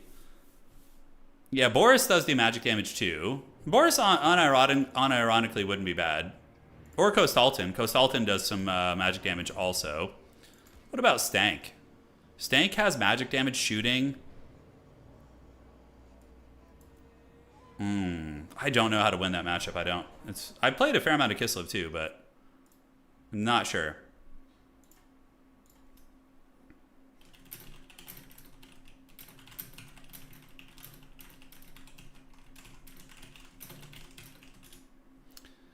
Okay, guys. So, yeah, most of you guys, including Anticity, think that KISLEV is screwed. But my opponent's saying he thinks KISLEV has a chance if it's somebody who's played them a lot. So that's why I was asking your opinions. All right, so we got a little bit of time in the round. I'm going to go refill my water, guys. And we need to win our next couple games. And then we have a sliver of a chance to get into top 4. Very small, considering how competitive it is. But we have insane tiebreakers because we beat Blood Penguin in round 1. Although, I don't know if he's going to win his next games. Yeah, he did win. Okay, he's won both of those. And then we have Max, too, who's a very strong tiebreaker as well. Yeah.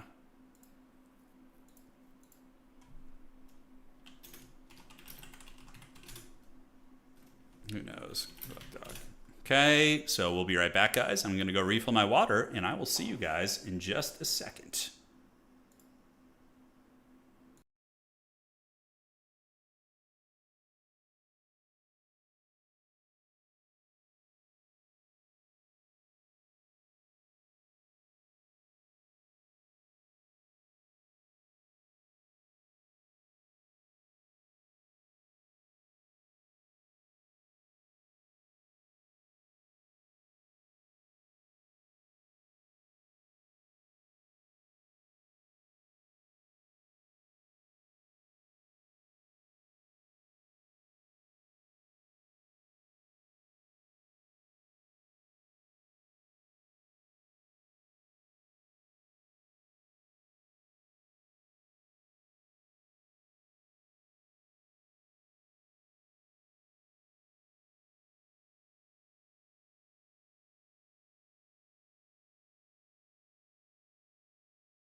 All right, guys, we're back in business. Let's see if we're ready for the next round here. Okay, a couple games still going. I often wonder when the games go long if it's because of builds or just people having long, grindy fights. CHR, thank you. And hey, man, thank you again for that huge donation during that game, man. It's very generous of you, Dominic. Thank you. Yeah, things in the woods are all right in that matchup. Let's like tinfoil hat it a little bit. So what about sled kiting? Use them. So we use like a fast sled-centric build, 75 speed. We use a Patriarch. Nyarska does magic damage. Maybe you could bring her with just the totem for the silence. The Warhorse. Oh, it's already such an expensive build, though. It's like a Walmart version of the... It's funny because the Empire has such a good, solid time fighting vampire counts. I don't know what KISLEV struggles with. I guess it's just Empire has cheap chaff. Helps them a lot to hold back the tides of their chaff. No, KISLEV is a strong faction. They're solid. They're a very solid mid-tier faction. It's just one of their hard ones. KISLEV has a ton of great matchups too. This is just one that happens to be hard. Okay, so then we do that. We open with horse archers. Do like some crazy horse action like this. And then we could go for like a... oh my god, the Hag Witches count as range units? Or is it just a money thing? Why can I not bring that? Oh, it's because of the sled limit. Oh man, okay, so the Hag Witch limits that. Okay, so we go Hag Witch. We go with Spirit Leech and Buna. Can run war. Yeah, no, I use wagons against vampire counts all the time with Empire. They're very good. Empire, you basically just box down on one objective and poke them and snipe them. And like even Elspeth is decent there too. Elspeth can wreck a lot of the vampire heroes and SEs. Okay, so we have you, and then we get a combat-centric lord.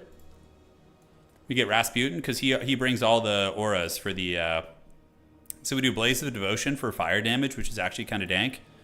Cut that, and you can do Vigor Replenishment too.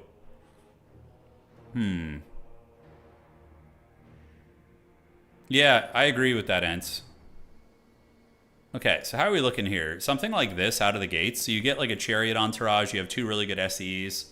It's decent against Crypt Horror. And then do we just upgrade these to heavy sleds for the armor? Yeah, we can't quite afford that. We'd have to cut something, so we just cut that item. Great. Okay. Is that Rasputin or Asmongold? All right. Yeah, mobility. Mobility. I feel like the heavy cavalry just get dominated so freaking hard. And then do we call in SEs after that? We like poke and then call in Frostworm? Do something like this? With just cheap halberd spam afterwards? This seems like an interesting idea against vampire counts. I'm actually going to save that. KISLEV versus... I had a build, but it was terrible. My other build would have gotten wrecked by him pretty bad. They are slower, but not by much. And the armor will be helpful against some units. You know, Kostalton is pretty good. I think he helps in this matchup. The fire damage is pretty good. So if you have him with the sleds, they'll all do fire damage, which is helpful against a couple things. Yeah, the Crypt Horrors are one of the biggest issues. But he didn't really bring any, interestingly enough. I think most people will, though. So against Crypt Horrors, I mean, I guess you have the Frostworms are going to have to do it. This will be micro hell, yeah. Yeah, no, it would be very difficult to micro. Okay, let's see if we're ready for the next round here. We are. All right. Hell yeah, let's get back on the horse, baby. Let's go into the pits. Now that our chances are a little bit less of making top 4, we can experiment and try weird things, which I think will be more fun for you guys anyways. But there's still going to be sweaty experiments. All right, let's advance. Yeah, Vargas would probably just bully your sleds, to be fair. All right. Oh my god, we got Martinius. How is Martinius in the pits as well? How the hell did that happen? Okay. So we're going to do that. And where are we going now? Martinius. How is he in the pits? He's like a top 16 player. Okay, it looks like I'm not the only one in the dregs tonight. Yo, we're up. Pit Lord fight. Maybe he's playing a faction he's not terribly familiar with. That would be my guess. Okay, so it begins. Bear and Incarnate and drop Hawks on top of it. I mean, it's viable.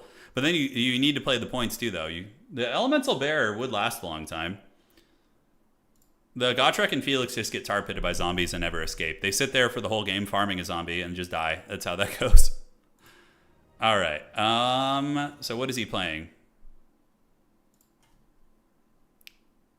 He says he lost against Dwarfs today. Who are you? I don't know who Martinius is playing. We'll see. Okay, I will be banning the first map here. Give us the bear, precious. We're going to do some tinfoil hat shit this game, guys. It's time. Oh, God, he's on Slaanesh. Oh, no. Oh, man, I feel like this is... I would rather play Slaanesh than Vampire Counts, though. In this, with KISLEV, at least. KISLEV against Slaanesh is looking like what?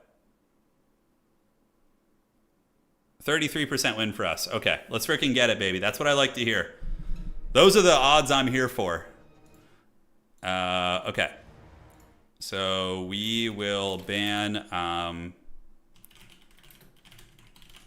Okay. We got Slaanesh, a strong player on Slaanesh.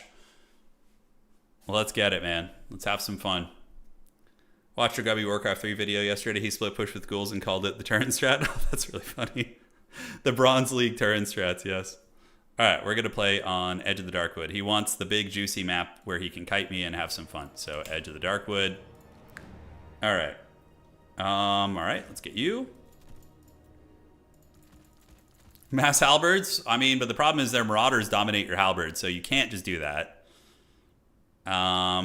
You love the new Wookiee pick. It's an old one. It's an OG Wookiee pick, actually, yeah. Way back in the day. Okay, so I think we try this. We're going to do that. No. Relevant, actually. It's actually very relevant. It's fun. And cut that, too. Okay. There's always box. Yeah, no, I agree, Ant. Like, defensive positions against Slaanesh. Trying to contest their mobility can be a little bit sketchy. But you kind of can with KISLEV, I feel. But it is dodgy. Okay, so how do we want to do this? Don't tempt me with a good time with those builds. I see what you guys are talking about in chat. You're tempting me. The dark side, it calls. All right. Okay. Yes, good, Anakin, good. He's going to have his mobility trundling around the map. Yeah, honestly, just Katarine and those type of characters are pretty good here. I don't know if you'd want to go sled Katarine. On the sled, I mean, if he goes to Azazel, he's probably going to go like a big Exalted Keeper of Punishment or something, would be my guess. What's your win rate for this tourney so far? We're 1-2. We beat a top tier player in round 1, and then we lost the next 2 games. So it's a song of ice and fire here. All right, let's get you. Oh, dude, I'm so looking forward to Hom. I'm looking forward to playing it with all of you guys. It's going to be a great time. Oh, yeah. I think we got to switch up our caster. That's just suboptimal. All right, so we're going to do you. So we'll do that and that. That is a much better build. Okay. Give us an extra 1,000 Gs. All right. For our next disappearing act, what are we going to be doing? I think we can get you in the mix. Yeah. Looks fine. Very cool. 850 something gold left. KISLEV is one of those factions that always ends up with a really awkward amount of money. Just pure pain. Yes. Okay. Do we need this? Sure. So now for our reinforcing army, I mean, I feel like the Bear Riders probably aren't the way here. If anything, maybe winged lancers would be good just for kind of trading with their light cav. Calling in infantry reinforcements is precarious against Slaanesh. Good Slaanesh players will pick you off pretty good like. If Ent can win the season finals, I'll add some extra, but only if Enticity wins. Might as well just donate it to him on a stream, you know, if he wins. Yeah. That sounds like a simpler idea. What about the Frostworm here? Frostworm is not terrible, right? Okay, and then we get you guys. Outstanding. Now we got 1250 left. Big scary demons are afoot.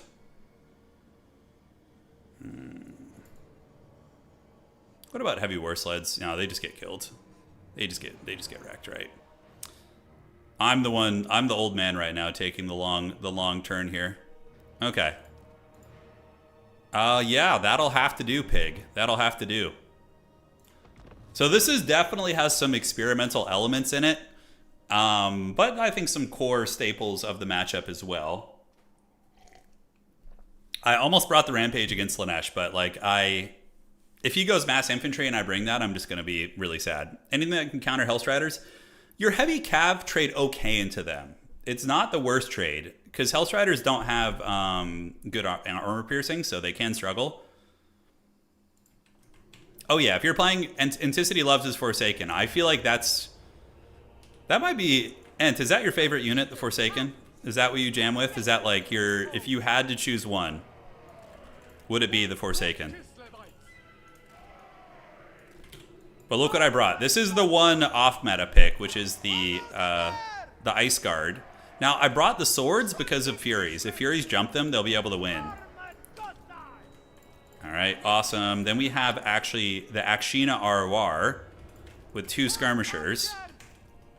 All right, kind of cool, and a Little Grom. Little Grom, I think against these guys is pretty good. And if he wants to come get it, he has to come all the way back to my spawn. So 5 and 4. Yeah, Forsaken are awesome. They hit hard. They're fast. In tabletop, they're really good too. Forsaken are an amazing unit, actually. All right. So this is going to be hard, but I think we can win it. I think we can. I believe. Okay, let's move up this way, do this. We have an Ice Witch, just Ice Maiden's Kiss. Okay, he's going Unga Bunga infantry spam, which is good because we just call out two things in the woods and then we're just basically chilling from there. We're going to keep you guys back. Yeah, so things in the woods will carry us.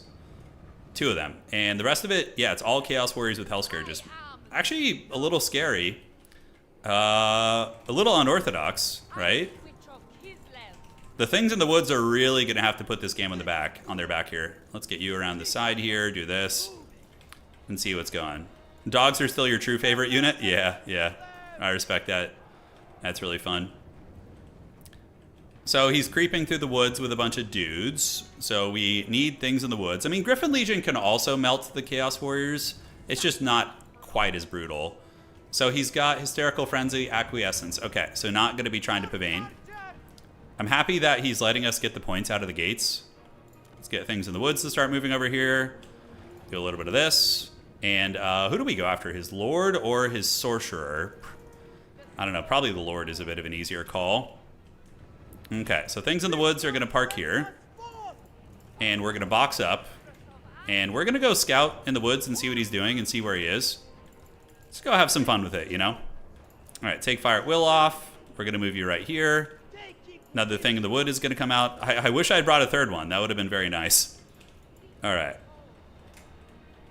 So we're just going to get one of the halberds that's there. Have them go hold the side of the objective. It looks like he's thinking about coming up now. And we can get our cannon ready. Let's go see where homie is, where he's lurking. Ah! I was wondering where I would find you guys. So here comes the Forsaken. So we're going to get you here. You here.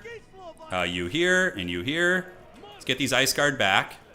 Play like a very defensive position. And we have the things in the woods ready to go. And then we're going to move you guys up here. Move you guys up here towards the middle. There we go. There we go. And start calling out some heavy cav. We just need to hold the 2 points, you know. All right, so you can go to the middle too. So we'll put you guys in control group 6 and move you guys there. All right. So he's thinking about going for it. We do have these guys at the ready with some things in the woods guarding them and some ice guard who can kind of sit between the two formations. We just got to make sure he doesn't wrestle this one from us, right? He's being very, very apprehensive, understandably so. We could go try and Death Frost his caster. Wouldn't be a terrible idea. The dreaded World of Warcraft arena is hurting. But yeah, those guys are good. Yeah, the things in the woods here, able to chase him back a little bit. And we're going to start trying to put some hurt down on those guys, if we can. Okay, Griffin Legion, let's get him out. And just start getting the heavy cav out. It's about time. Little Grom is going to be feasting like the heathen kings of old. And we are going to be dealing with Hellstriders, most likely. So you guys back. And what do we see being called in? Wow, Fiends of Slaanesh. Okay, he's going really, really hard in the paint over here for this side. He's really wanted to play my back objective. Okay, let's do this. Have you guys park there. The Akshinas probably will be more useful back here and a little bit safer, to be completely honest, as well. We have Little Grom, so we can definitely pound a lot of these guys. Yeah, we need you guys here. He's coming out for like a wide-ish push. Obey the orthodoxy. All right, let's get you guys up. Start hammering some of these guys. Let's retreat back with you. I think that's a targeted spell, though. Yeah, I think it is a targeted spell. So we're going to just 2-for-1 hammer those guys. Park you on the outside. Hold for as long as we can here. And here comes the sneaky. So we see the Forsaken lurking in the backfield. We're going to kind of keep you guys really deep set here. See what we can work with. All right, let's do that. Get some Winged Lancers coming out here and get the Ice Witch coming over there to help as well. Now we just retreat you guys back, and play a very defensive game. Start shooting at the Fiends. And those KISLEV warriors are going to get wrecked, but you know, you can't win it all. Sometimes you got to pay the price. All right, so we're going to go ahead and do a Death Frost on you. Just kind of keep you honest a little bit. Keep them a little bit nervous. And we do get a good cannon shot right there. Akshinas are at the ready, so we're going to go ahead and pack trap you guys down. So we're going to do that, snare them, and then charge them here, and get you guys on the Hellstriders. And we should win that fight pretty decisively with all those supporting elements there. All right, and you Horse Archers can shoot here as well. Okay, so he's coming in on this side. Those are going to be Forsaken of Slaanesh. We're going to want to get you guys right here. And this was a huge win for us on this side. That was very, very big. So treat you guys back. Ice Guard can shoot into whatever the hell they can get. And we're going to get a Snow Leopard, summon it, use it to go elsewhere. And thankfully we do fold up a Fiend unit already, which is outstanding. Let's get a Griffin Legion coming in, or a Winged Lancer. Fight right here. Get you to go out there. Hopefully the Ice Guard will continue doing their thing. All right. So let's see if we can get his caster. That would be huge. All right, so you're going to go after the Chariot Master. We do manage to fold him right there. Let's get behind these guys. Get the Horse Archers to be lurking here. And the Wolf Hearts are going to want to run away if they can. All right, we're going to try and dodge that, if at all possible. All right, so he does get our back objective. We're pretty high up on points, so we have a lot of time to kind of chill. We're going to do this. Try and get his caster here. So we're going to do an overcasted death grip, or whatever the hell it's called. Death Frost. Back you go. Back you go. We're going to tighten up a little bit. Let's get you on the Chaos Lord. We are doing very good on value. And getting his caster offline here is going to be a huge win for us. All right, so back we go. How are the Winged Lancers doing? Very good. Fighting some warriors. These are just the remnants of the Hellstriders. Okay. Let's see what we can get done here. So let's get the warriors fighting forward. You guys go right here, and you guys set up. So we're going to need to start ninjing some of the other objectives, like the middle, for example, and seeing if we can overwhelm that position. All right, let's get the things in the woods back. We have some of these guys coming in, so we're going to go ahead and nail them with a pack trap. And we're going to go ahead and get him here and get Little Grom to shoot him in the face while those guys ninja the middle objective. All right, let's unsummon and get a Griffin Legion coming out. Outstanding. And things in the woods, go back here. And I believe his caster is in some serious danger. Things in the woods, get on you guys. Great.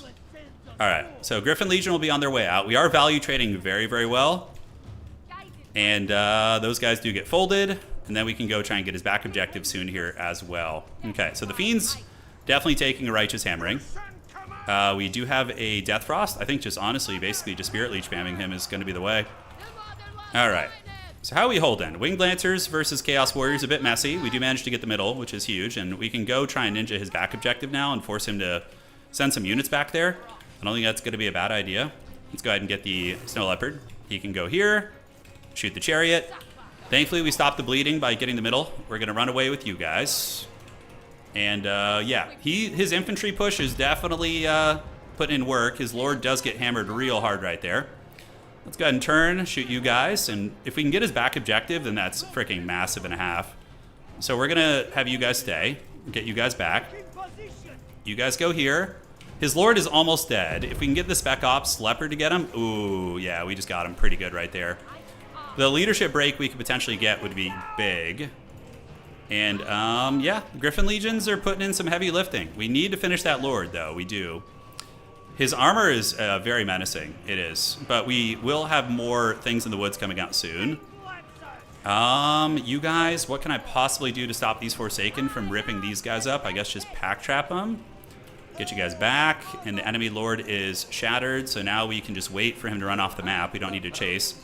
I don't want to throw my lord away. Let's get some view, guys. And we did manage to get his back point. So little plays like ninjaing those 2 points are what's going to win us the game. Okay, so that guy's gone. Capture Kitty. Oh, we're going back to the old ways, man. Okay, so back you go. Shoot here. Things in the woods are going to rip him up. And we can also do a big old Death Frost right there. Or excuse me, a Ice Maiden's Kiss. Yeah, sniping his caster early was huge. That was very big. And, oh, the dual weapon swords coming into play on the Ice Guard. That's pretty cool, huh? Griffin Legion. Let's get them there. Go get the objectives. You're going to park here, and we can just win on the points, hopefully. We're going to pack trap you guys. Keep you back. Get away there. And we can even do a little Death Frost to finish off those damn fiends. Get them off the table. And I wish I had... I'm almost wishing I had more heavy cav. You know, I'm like, give me more. All right, so we got the triple cap, which is going to be big. Let's bring you guys back in there to help. My opponent going to be reclaiming some objectives right now. And the fiends do make it all the way back here. Feels bad. All right, so let's go. You guys can go fight right here. Little Grom can be used in melee. And let's go ahead and get some dervishes to come up and try and hammer this position out. All right. So, yep, let's run. We don't want to get caught with that. Let's call you over to the middle. And the Ice Guard Glaives can fight those Chaos Warriors. It's not ideal, but somebody's got to do it. There goes the dervishes. KISLEV going to get out of here. Let's come over there. Maybe rear charge these guys, chew them up nice and good. The dreaded Snow Leopard comes for him. We have a pretty big value lead, that's for sure. Build worked out well, but he brought something very different too. That's like old Slaanesh meta. Yeah, all right, guys, still got it. Still got it. All right, that's a tricky one, but we managed to get the win. Capture kitties were fun. They were pretty forbidden.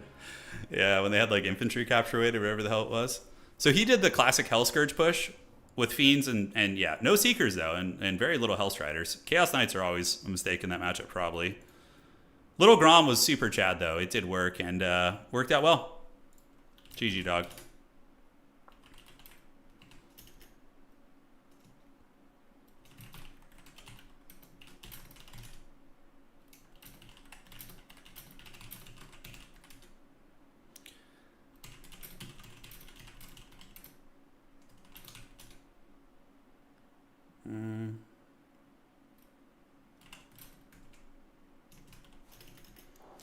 So here's a question. Anticity, if you were playing Slaanesh against KISLEV, do you think Slaanesh is favored there? And if so, or just in general, what would you bring? Like, what would be your core army?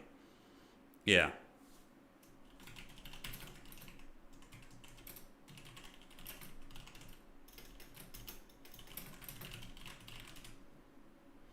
Okay. You want a Snow Leopard plushie? Yeah, the Pack Trap guy was good. And hey, the Ice Guard actually lived and fought and did pretty good. Pretty good. So we beat some really solid players. We did take some fat L's earlier, but it's been a good tourney. And yeah.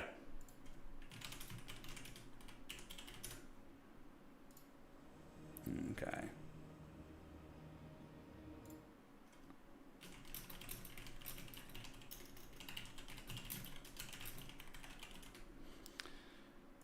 Okay. So where do we go from here? Report the score. That's going to be KISLEV versus Slaanesh. Furies Fury seem like they'd be good. Hellstriders can't really kill anything other than the Dervishes. They're probably Forsaken and Fiends. Yeah.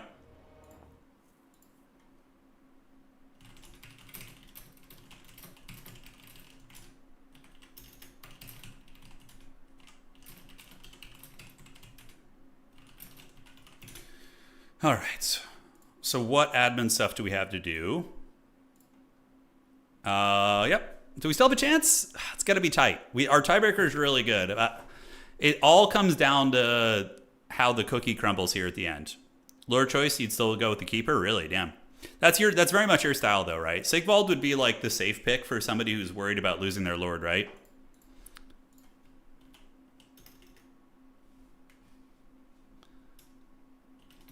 I think okay.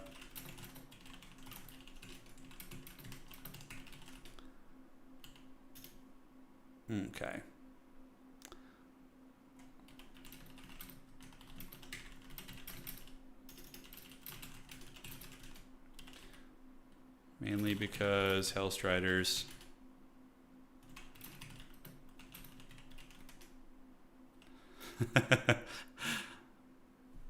Yeah, so let me think of a build that we're talking about. Him and I are talking about the matchup. So let's theory craft it from Slaanesh's perspective. So what about Devoted Marauders? Like something like this. Deathfrost can chunk him. Yeah, it's a tall order though. So we're gonna kind of go with the Kraken King style, Anticity style, a little bit. And then we get Sigvald with the Auric Armor, and that's it. And then we get a Slaanesh caster with Shadow to just Melkoth spam. That seems pretty good. Like a Melkoth spammer. Just on horseback. Like, that seems pretty decent.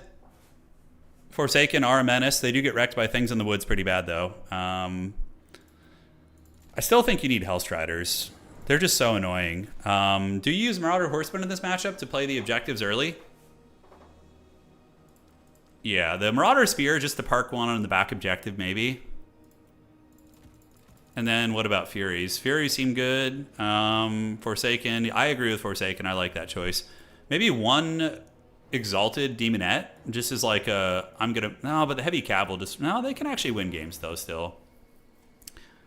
Aside from that, maybe like one Seeker Cav. And what else do we bring? More Fiends.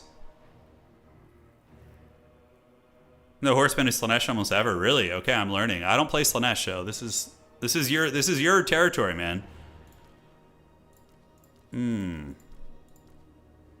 I just love Marauder Horsemen. I really like using them. It feels so good to get an objective right out of the gates, you know? Just getting that sweet grab and just feeling comfortable with your points, it's nice. Something like this could be all right. Yeah, I don't know where you spend this last 1,000 points. Maybe just another Seeker. Yeah, it's kind of cute. If you want a more frontline strength, then Cultists are my second choice out. Yeah, I like Cultists. I think Cultists are very good, but with Sigvald, you'd only get one. Yeah, you'd only get one. All right. So, 2-2. We just got to win our last match, and maybe we have a chance at top 4. It's going to be tight. Most likely not, but not out of the realm of possibility. People with 3 sometimes make it in.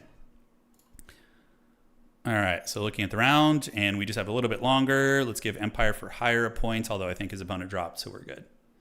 Slaanesh is very micro heavy. They are, but they're very good if you have that micro. They're kind of like I always like to compare them to Zerg players. Like Zerg players in the olden days.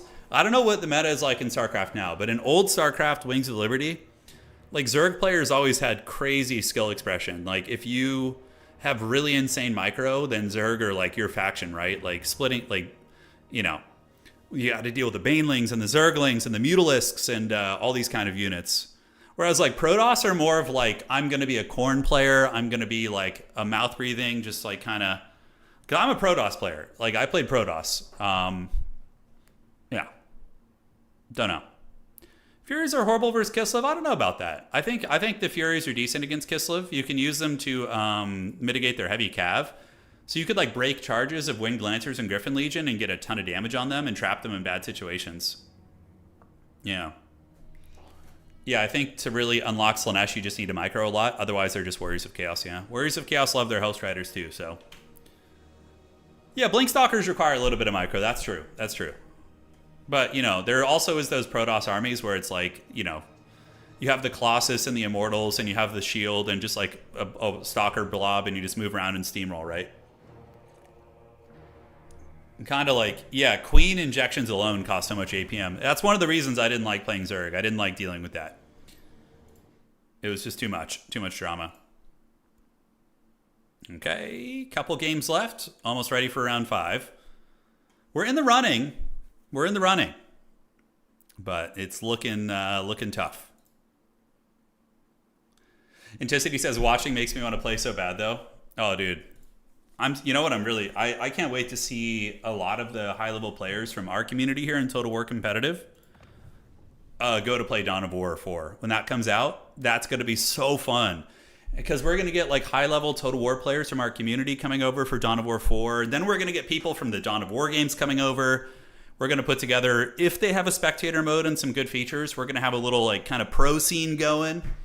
Oh, it's going to be so fun. I'm so excited to cast those games and get into it. Yeah, man. Yeah, Terran are also very hard to play. Like splitting Marines against Banelings and like dropship micro and positioning your siege tanks and scooting and shooting. You know, stim pack micro on Marines is crazy as well. Yeah. It's going to be fun. It's going to be fun. I'm hoping the multiplayer is going to be good too. The demo I got to play for Dawn of War 4 was pretty fun. I had a good time with it. But it's very limited. It's like you play with some Space Marines and beat up some, you know, AI, right? So it's not really a good gauge, but like the abilities felt impactful. In like when I was using Cyrus in the with the Blood Ravens and using his sniping abilities, like it was really fun getting the big sniper shots on the orc like elite units. Yeah. Oh, I just took a break from Age of the Ring. Macabre, it's fun, but like I had my fun with it, and now I'm trying different things, and I'll probably go back every blue moon to play a game or two, you know? No, there's nothing wrong with the meta of Age of the Ring. It's a great game. Yeah. I think that Dawn of War 4 will have dedicated servers. Because Iron Harvest has servers.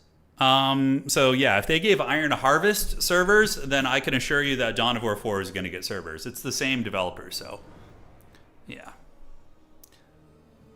Yeah, StarCraft 2 is just hard in general. It's a very sweaty game. I've not played in ages. I'm more of a Warcraft 3 guy myself. I like Warcraft 3 a lot, like the heroes and the RPG elements of it. Granted, sometimes it can be salt-inducing when people get like really powerful items that can tip the scale of a game in Warcraft. You're just like, oh. Like, you get, like, a crappy item that lets you hide, and they get, like, claws of attack. I know, servers, unheard of. Seriously. Yeah. Servers. I can't believe we haven't gotten those for this game. I went back, like, I don't know, a couple weeks ago and watched... I was, like, looking at something from one of my streams, like, in 2018, and it was just, like... I was all young, and I was like, oh, yeah, CA will maybe do servers for us. And here we are, just decrepit and almost 40... 7 years later, just like nothing, just in the dregs. Yeah, StarCraft 2 is one of the best RTS games of all time. Agreed. Hard agree. It's very good. It's fun to watch. It's exciting. The aesthetic is amazing. It has a lot of the winning elements you need for a big RTS. What about those of us who rely on lag to get perfect micro? Yeah. It helps, the lag switch. There were some people in Warhammer 2 who were rumored that they were purposely lagging their internet connections to get the lag advantage in key moments. Have you noticed that? Okay, tell me, I want to hear from some of you guys who were here back in the Warhammer 2 days. To me, it feels like in high-level competition today, lag is way less common than it was in Warhammer 2. I remember in Warhammer 2, in the land battle days, just... every major tournament or every like tourney just had at least one or two horrifically lagging players. You know? Am I wrong about that? I feel like that's the case. Yeah, people lagged way more. And I feel like a lot of A lot of the people who stopped playing Dom, or who didn't want to play Dom and stayed with Land Battle on Warhammer 3, probably had the laggy connections. Yeah, and there were some very suspicious lag timings in Warhammer 2. Yeah. Yeah, like when they needed a micro, if they're being rushed super hard, it allowed them to like min-max. They did the same, Inyoria said they did the same thing in the Total War Rome tourneys used to play. It's so awful, yeah. I think like the fact that our domination Total War community has rooted out most of the cheaters and shady types, I think that's why there's less lag. That's my tinfoil hat. Yeah, it's good nowadays. I know, lag is rare. All right. That's my tinfoil hat.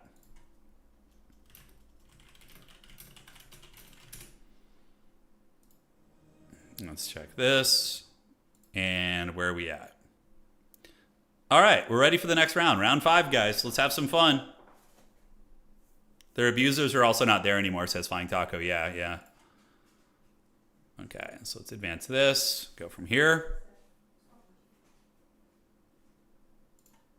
And we're ready. We got Potato Devil, another strong player. I mean, everybody's strong nowadays. We've got a lot of great players. Round 5. All right, so round 5 is upon us. Let's go ahead and get it. And we're going to get Potato in our game and see what Potato is up to. Okay. So we got the Potato Man. And we're going to see what he's playing. There we are. And the maps for the round. Hey, thank you, Cleaver. I appreciate that, man. I'm glad you're enjoying the goodies, man. Yeah, I think most people who watch these tournaments just play single player mostly and just like to watch. The boy likes to watch, you know. KISLEV. Okay, KISLEV versus Walk. It's a fun matchup. Here's a fun one. Okay, so he bans first. You ban first map.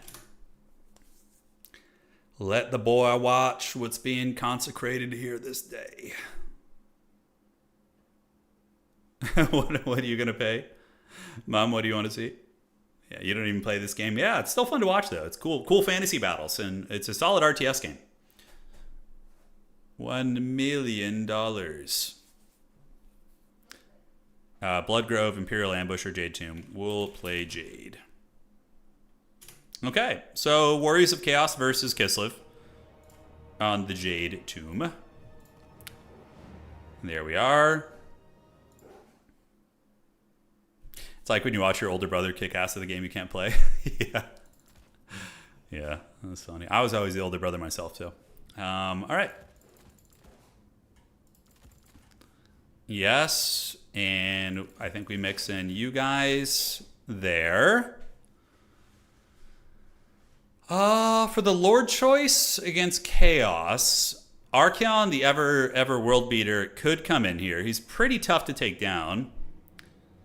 Yeah. Angry Tortoise saying you tried to play a random Total War game the other day. No way to chat with your opponent and communicate. Yeah, it's so haggard. It's so freaking haggard. What can you do, man? You know, sometimes you just got to pay the troll toll. Okay, so yes. And yes, and yes. Very cool. You can go Frostworm in this matchup. It's not terrible having like a big Frostworm kind of lord running around doing some Kawa Unga Bunga. It's definitely viable. Streltsy are also decent in the walk matchup. Granted, they can be run down a little bit. I think having one of them here in the build is just super heavy metal, so we'll do that. Let's do this. 2, 1, and 2. Let's get you guys. And for our last disappearing act, let's get these. Okay. Cut you guys and get you in the mix. I hear the dreaded Chihuahua in the hallways. The beast. The beast, it comes in the night. What about sleds in this matchup? I mean, the sled shooting is okay. You could get some fast sleds, but they're going to be getting hunted by Hellstriders very, very heavily. So there is that. You got to deal with armored chaos trolls. Those guys are also a bit of a drama. Oh, dude, it happens all the time. If you play quick battle, people like ready up like so quick because they're not actually like playing a proper army. They're just trolling. They'll just bring like and then you have like no time to build your army. So it's just like, yeah, it doesn't happen all the time, but maybe like 1 in 3 games. Oh, I agree with you, Tortoise. I agree. If CA supported multiplayer more, I mean, they support it pretty well considering that it's a really tertiary part of their game. But yeah, it is a shame. Okay, so we got these two. This is ready. Let's throw you in the mix. Who let the dogs out? I will let the dogs out. Okay. So armored chaos trolls are a bit of a menace, right? That we gotta watch out for here. But I think we have tools for that. We have tools for infantry, monsters. Just an awkward amount of money left over. Feels bad.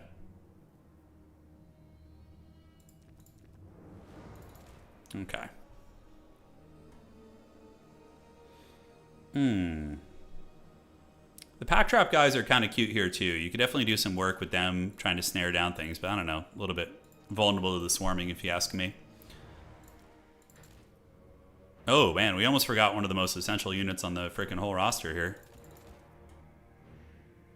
That would have been a disaster and a half. K150, and what else can we get? All right. Ice Shard, I don't even know what that does. That gives us some magic, I guess. Sure, let's do it. All right, I think we're ready. Good luck, have fun to my opponent, and let us see what's cooking. Yeah, KISLEV warriors are your cheapest infantry unit outside of the Kossars, the ranged Kossars, which are 450, but they don't hold up in the front line very well, obviously. We're ready to be facing the Forsaken, although Potato might be playing some weird ways. You know, what we could get the Forbidden Festus Giant build. That would be pretty hilarious, but I don't know if we will. These guys look good. Yeah. Maybe let's just mix you in there. All right. Yeah, we have beginner tournaments too. If you guys are new to the game and want to get in, we have those. You just join our Discord and watch out for announcements. We usually have about 2 beginner tournaments a week. Give or take, you know, usually get 15 to 30 people playing in them depending on the time of day. So you get your reps in there against other newbies or people who have been playing but haven't really gotten comfortable enough to come play in the sweatier tournaments yet. Ent isn't playing tonight, no, but we have a lot of other top 16 players from last season, of course. Like we have Gondola, Danikin, Maximillionaire's playing. Yeah, Flying Taco, man. He might make top 4. If Taco wins this game, he gets the top 4 probably, which would be... I'd love a Flying Taco top 4 appearance. That'd be so fun. I think we're probably out of the running, but we'll see. You never know. All right. Ice Switch. All right, so we got Armored Kossars. A couple of these homies. This is our melee brick. You know what they say, land is power. A couple of Giga Chad Streltsies, just because they're the coolest thing ever. You guys are going to move up. And then we got a little Grom back here, which is going to be doing a lot of damage across the map. Probably put it on this hill would be better. Yeah, so we can get better line of sight. A little bit harder to protect there, but it is what it is. All right. Yeah, Own Goal has been taking a bit of a break. I'm sure he'll be back when there's an update. Charix still plays. Charix is pretty active. He'll play every now and then. Own Goal makes dog videos now. I love it. What a hero. All right. Ice Witch, just with the basics. Land battles is power. Yeah. I don't know about that. I'm not a big enjoyer of land battle anymore. I like Conquest mode. Conquest mode is good. I know there's a bit of a rift in the alternative battle scenes of yeah. So we got some Marauder Horsemen coming in, and now let's just start blasting some of these guys with fat cannonballs and see what we can get done. It is going to be a giant chicken with a hell cannon on the wings. He tries to dodge the cannonball, and does it hit anything? Oh, that was a bit of a swing and a miss. All right, so on the back, we do see his artillery. So we're going to move our little Grom up. I mean, I could threaten the Hell Cannon. It has less range than my little Grom, I think, or the same, actually. All right, so we're going to go ahead and do this. We're going to pack trap you guys, and they're going to be snared down. And we're going to get in there, and we're going to start shooting here, too. All right, so that unit of horsemen should be karate chopped. Oh! Value City, baby. Value City. All right, so now we're going to move up, force those homies off the objective here. And getting to his Hell Cannon is going to be very difficult. That is for sure. Yeah, these guys get hit. We need to pull them back into the shadows. Go here and move you guys up on the point. And move you guys up on the point. Yeah, the victory point. Keep it from the foe. All right, let's get one of you guys to go grab the point.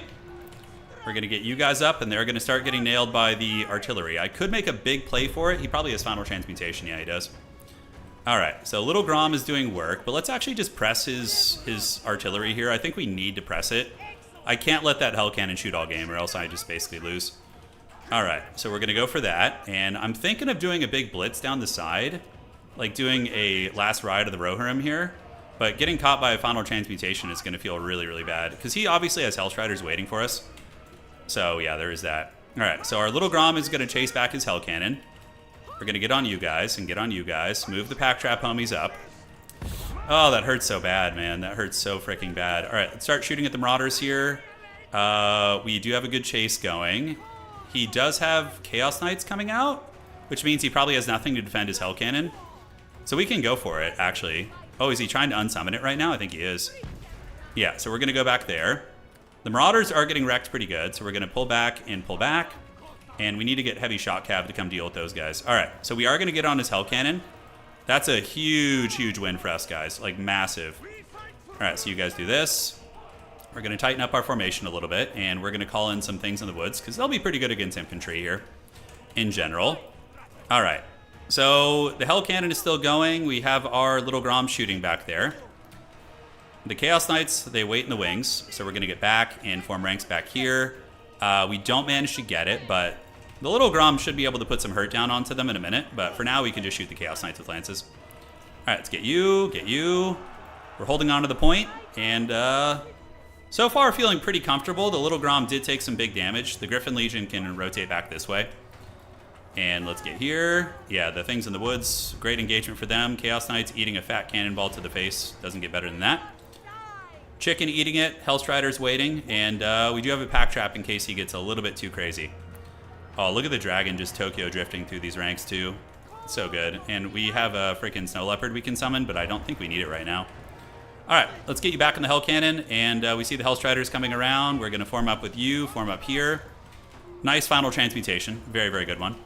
So we're going to start shooting at the chicken here. And if he wants to fight me, I'm actually going to Death Frost you. See if we can lure him into a false sense of security. So we do get him there. And the chicken is getting nailed, but the final transmutation did do its full damage. In the meantime, let's get on you guys. We got more things in the woods coming in, so let's get those guys up. And we are managing to hold on to our back objective. Let's actually pack trap you right now. So we're going to pack trap the chicken and try and attack it. And we need to see what my opponent's doing on the outside here. Okay, so do we get him with a pack trap? We do, but we're about to eat a big bombardment. But now we're going for it. Let's get you guys right there. Griffin Legion is kind of guarding on a couple fronts, which is tough. Let's get some just some dervishes out here and pull you guys back and around to deal with those guys. We managed to beat up his chicken a little, but nothing too crazy. Yeah, let's get a summon. Griffin Legion going to get on these Chaos Warriors. We're going to pull you guys back. And the value trading, I would say, is going pretty okay on the back objective. Things in the woods, some of them breaking. But he's nervous about pushing through the ranks here, I think. And the Hell Cannon is almost dead, thank goodness. Hell Cannons are one of the biggest hard carry pieces for this faction, for Warriors of Chaos. I can assure you. All right, so we're going to wait. Let's get the Snow Leopard to just nibble on these warriors here. Streltsy still waiting in the wings. We do have Chaos Harambe's coming in, so we need to shoot those guys and bring you in there too. Okay, that flank looks good. Let's go ahead and get another overcasted snipe on you. Little Grom is ripping it, and the Hell Cannon, is it dead? It is officially dead. Okay, I should have done that sooner. But now we can shoot into the other blood beasts that are coming in. Let's shoot here. Let's shoot here. Overlap the fire a little bit, and we can call in some Winged Lancers. Ooh, probably should have called in a healer. Man, if I had known he was going to do that, that would have been nice. All right, dervishes, let's go. Let's pull you back. Losing my lord could definitely be a way to lose this game. As the Hell Cannon is officially offline. My lord is in danger. If I can get my lord away, I think we're okay. But if it dies, I could be cooked. All right, let's get back. Come on, come on, come on. Okay, we are able to get away there. Just barely, and we will have a pack trap on the enemy chicken, so we're going to trap the chicken. We're going to get back, get a Patriarch coming in, and you guys can charge the Blood Beasts of Khorne. Let's get the boys here to continue fighting, unsummon you guys.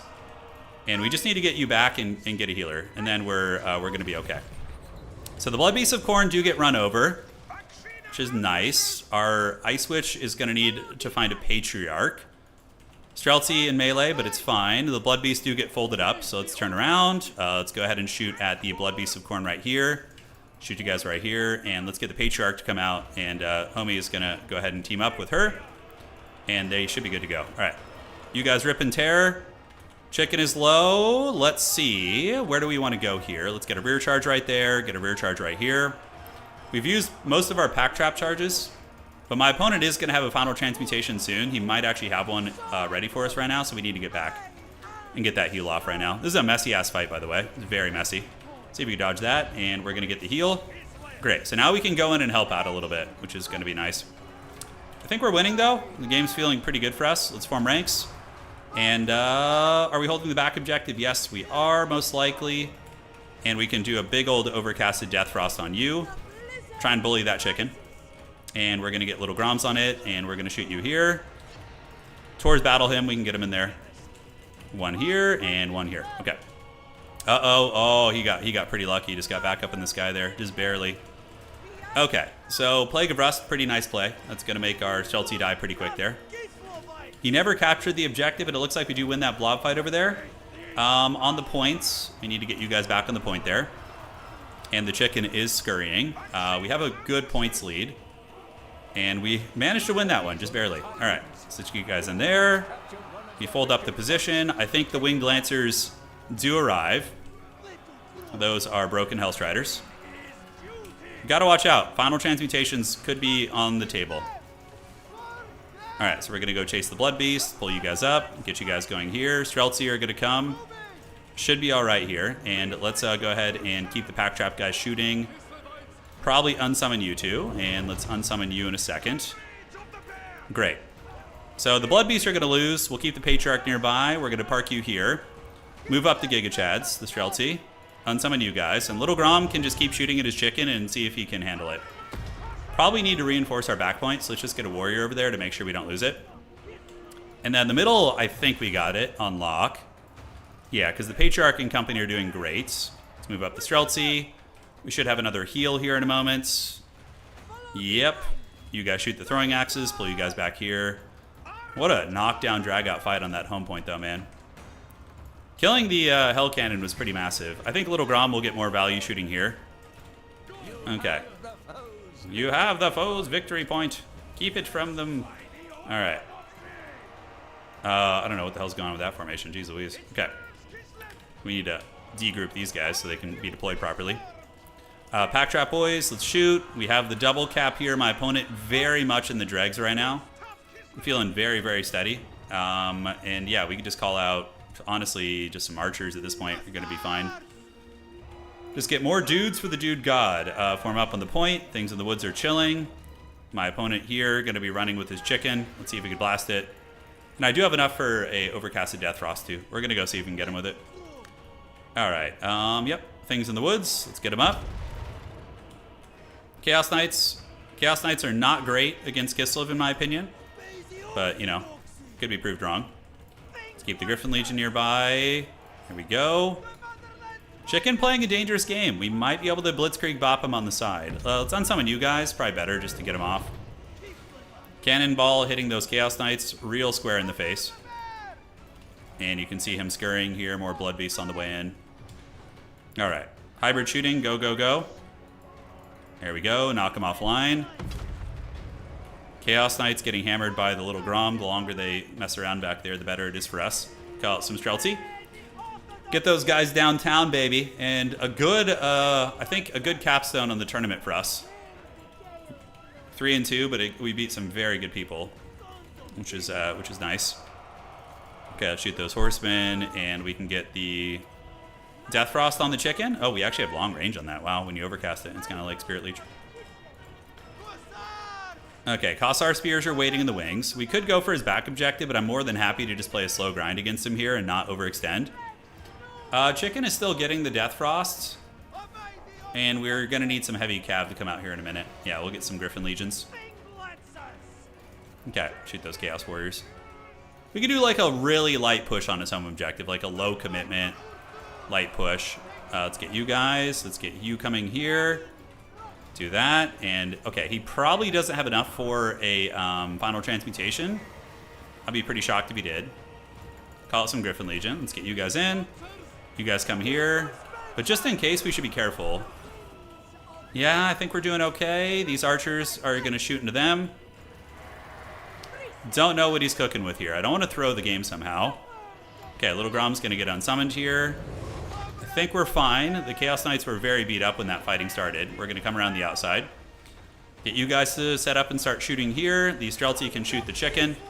And we also are threatening his home point. All right, more things in the woods. Looking good. And we do have a Death Frost. Let's get the chicken. Hopefully take that thing down. Finally. That would be the epic finale here. All right, let's get the glorious Polish cavalry to charge right there. Chicken gets afflicted with the Death Frost. Are we in danger of losing this point here? Sometimes shooting is very janky and you have to like... Yeah, where are you guys at? Okay, the Blood Beast unfortunately will win against us here. Okay, are we hanging in here? Kind of sketchy, isn't it? Yeah, a little bit sketchy. Patriarch does have some heals. Let's drop it. And we have some big boys coming in. Oh, I chased some unit on accident. Oh, I was like, where are all my units? It's like, am I suddenly losing this game? I don't think so, but... Yeah, we're able to break them here. That actually got a little dodgy there for a moment. Let's do this. Get that there. Looks fine. Just set up shop here. Shooting jank. It begins. We got it. I knew it. All right. That was fun. Oh, man. Okay. Death Frost upgraded. Yeah, no, it extends the range. Yeah, correct. So it's like Spirit Leech. 2,000 value. Pack Trappers were really good. Streltsy did good. Dragon character was a big win for us. That was solid. Yeah, all around, it worked out well. Cool build for my opponent. Classic Chaos. Had the Hellstriders. Killing the Hell... Oh, my God. He had double Hell Cannon. Jeez Louise. All right. GG, dog. Let's see what's up.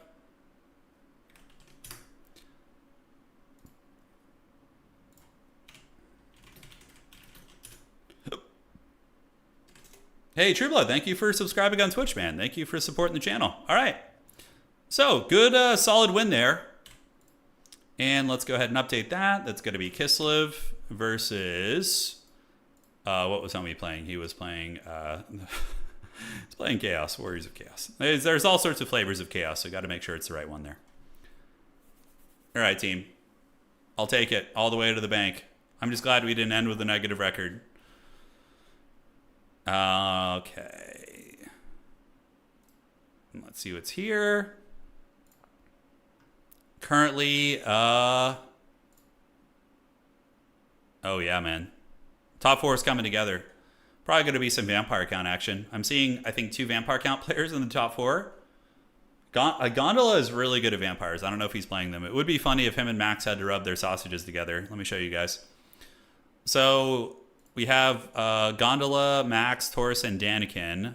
I'm right here. We were pretty close, but that one loss in the mirror match cost us everything, basically. We played so sloppy that game.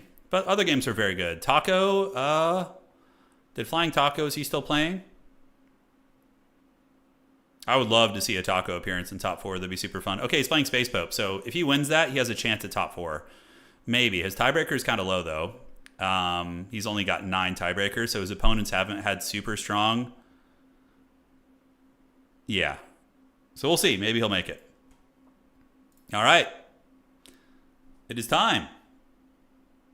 So what games you guys been playing, man? You guys got any jams that you've been addicted to? I'm looking. You guys got to deal me some good games here. Anyone been playing Heroes of Might and Magic? Oh, it's so fun. For a demo, it like almost feels like a full game, which is crazy. Yeah, that's such a cool thing. Not a lot of companies, I think, have put out demos of that quality. All right, so let's look and see. We're about ready. How long have I been streaming Total War Warhammer? God damn, a long time ago. Yeah, long time. I mean, I've been playing Total War Warhammer. The first one I started in 2016, which is when I started my YouTube channel, shortly after that. But yeah, Warhammer 3 we've been streaming. We've just been off and on. I mean, we cover other games too, but Warhammer's been our main squeeze for a long time. Factorio. Oh, that sounds addictive. Oh, dude, Ent, have you seen, if you like Factorio, have you seen the new Anno game? The Roman one? Oh, we got to get you playing that. I feel like you'd really min-max that game super hard. Yeah. Yeah, the Anno game is similar. It's a lot of building and optimizing like supply chains, but it also has military and RTS and strategy in it and trading. I'm so addicted to it right now. It's Anno 117 Pax Romana. I'm so addicted to it. Like I started playing at like 1 last night, and I look and it was like 4 in the morning. I was like, oh fuck, dude. Oh man. Okay. Oh, Daniken taking down Max, keeping him in the pits. Any interest in hardcore classic World of Warcraft? I did that recently. I leveled a hunter from 1 to 60. Yeah, I leveled a hunter. Oh, and I put up a video on my channel. I'm terrible at it, so don't look at what I do. Well, I'm better now, but in the video I put up, I was terrible. But yeah, it's great fun. A friend's kid just picked up Vermintide 2. Oh yeah, Vermintide. The games have great flavor. They ooze flavor. The Nurgle Warriors from Vermintide look so cool. Vermintide Nurgle Warrior. Where are those guys? Yeah. All right. Let me pull it up here. Like, look at this. Look how sick these guys look. The Chaos Warriors of Nurgle from Vermintide. I'm pretty sure those are from Vermintide. Yeah, man. Oh, that aesthetic is everything. That's just so freaking cool. I love how Warhammer Fantasy just gets these like dank games that are just people love, and they're, you know, they look awesome, and then Age of Sigmar just gets like a shitty RTS ripoff. Oh, it's hilarious. Yeah, the Ubersreich 5 are really a fun cast of characters, right? I would play it. I've watched a lot of Vermintide. When it came out, I remember watching Indie Pride and a couple other people play it on their channels. It's too much clicking for my old man hands, but it's awesome. Awesome. Jurassic World. Oh, man. It's hardcore. All right, let's refresh this. See what's going here. Oh, the Vermintide music is so good. There's one theme from Vermintide which is just so good. I can't remember it. Oh, is it the... Hold on. I think we're allowed to listen to game soundtracks. Vermintide Norska theme.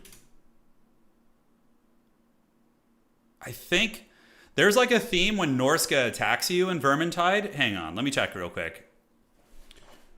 So I'm gonna mute this. 1 second. Is this it? Oh, it's so good. That's perfect. The war horns and shit. Oh my god. Yeah, let me share that with you guys. Although I don't know this channel. Yeah, go to YouTube and look up Warhammer 2 Norska Attacks OST. Let me just copy and paste the title. Just had to peel the pain of KISLEV. Oh, Torsen, you lost to him too? Yeah, KISLEV just cannot beat Vampire Count easily. It's really difficult. I'm sure it's possible. Yeah, there it is. It's so freaking good. New intro tune? I know. I kind of want to play that one now. It's a banger. The Roman game isn't out yet. No, it's in early access right now. So, well, not... They sent it to people who do YouTube and Twitch. And, well, just YouTube, actually. No streamers, I don't think. So we put it up. I put up a video of it. Yeah, it comes out. It's... So, yeah, they did reach out to me to do a sponsored video for the game. And I was really hesitant. I had never played the series before. And dude, I am so addicted to it now. It's like I never knew I would even like that genre of game because I love the Roman aesthetic also. Like building a glorious Roman Empire and then trading for what you're missing and then launching military. Like you can build warships and mount them with all sorts of different weaponry, like scorpions and catapult. Oh, it's so fun. And you can like siege people's islands. Yeah.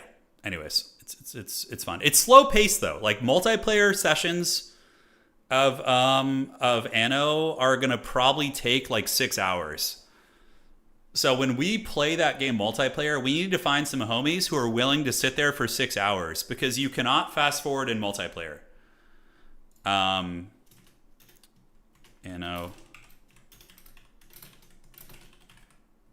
That's the game right there. Yeah. Baldur's Gate 2. Oh, Baldur's Gate 2. Shadows of Amn is one of my favorite games of all time. Can you battle Carthage? So in the beginning, you start off as Rome. If you have two options right now. So the game, you either start in Latium, which of course is the Mediterranean region, or you start in Albion, so the Celtic start. So when you play in Albion, you can choose to maintain only Roman traditions, or you can adopt Celtic traditions and play the Celtic build, or you can do a mix of both. So you can mix and match the Roman and the Celtic traditions, and they all have their different strengths and weaknesses. It's super fun. Yeah, Mexican Boo. Oh, they're super Chad. Yeah. Now, talking about like universes beyond in Magic, Baldur's Gate was like perfect. The Baldur's Gate universes beyond set. Oh, J-Bach, you're going to be there 100%, dog. If you can put aside 6 hours for a fat, sweaty multiplayer session, dude, we're in. And then we get you and Anticity in there, and the Dreadlord Pone can just be raiding our islands like a wild barbarian. Yeah. What next game do you think will be in the Warhammer franchise? So yeah, we're obviously getting Warhammer Dawn of War 4. But I've been saying for years that Total War is going to do 40K. That's my tinfoil hat. It's going to happen. It's going to happen 100%. I've been saying that for years. Because it's just such a big win. It's such a big win. Yeah.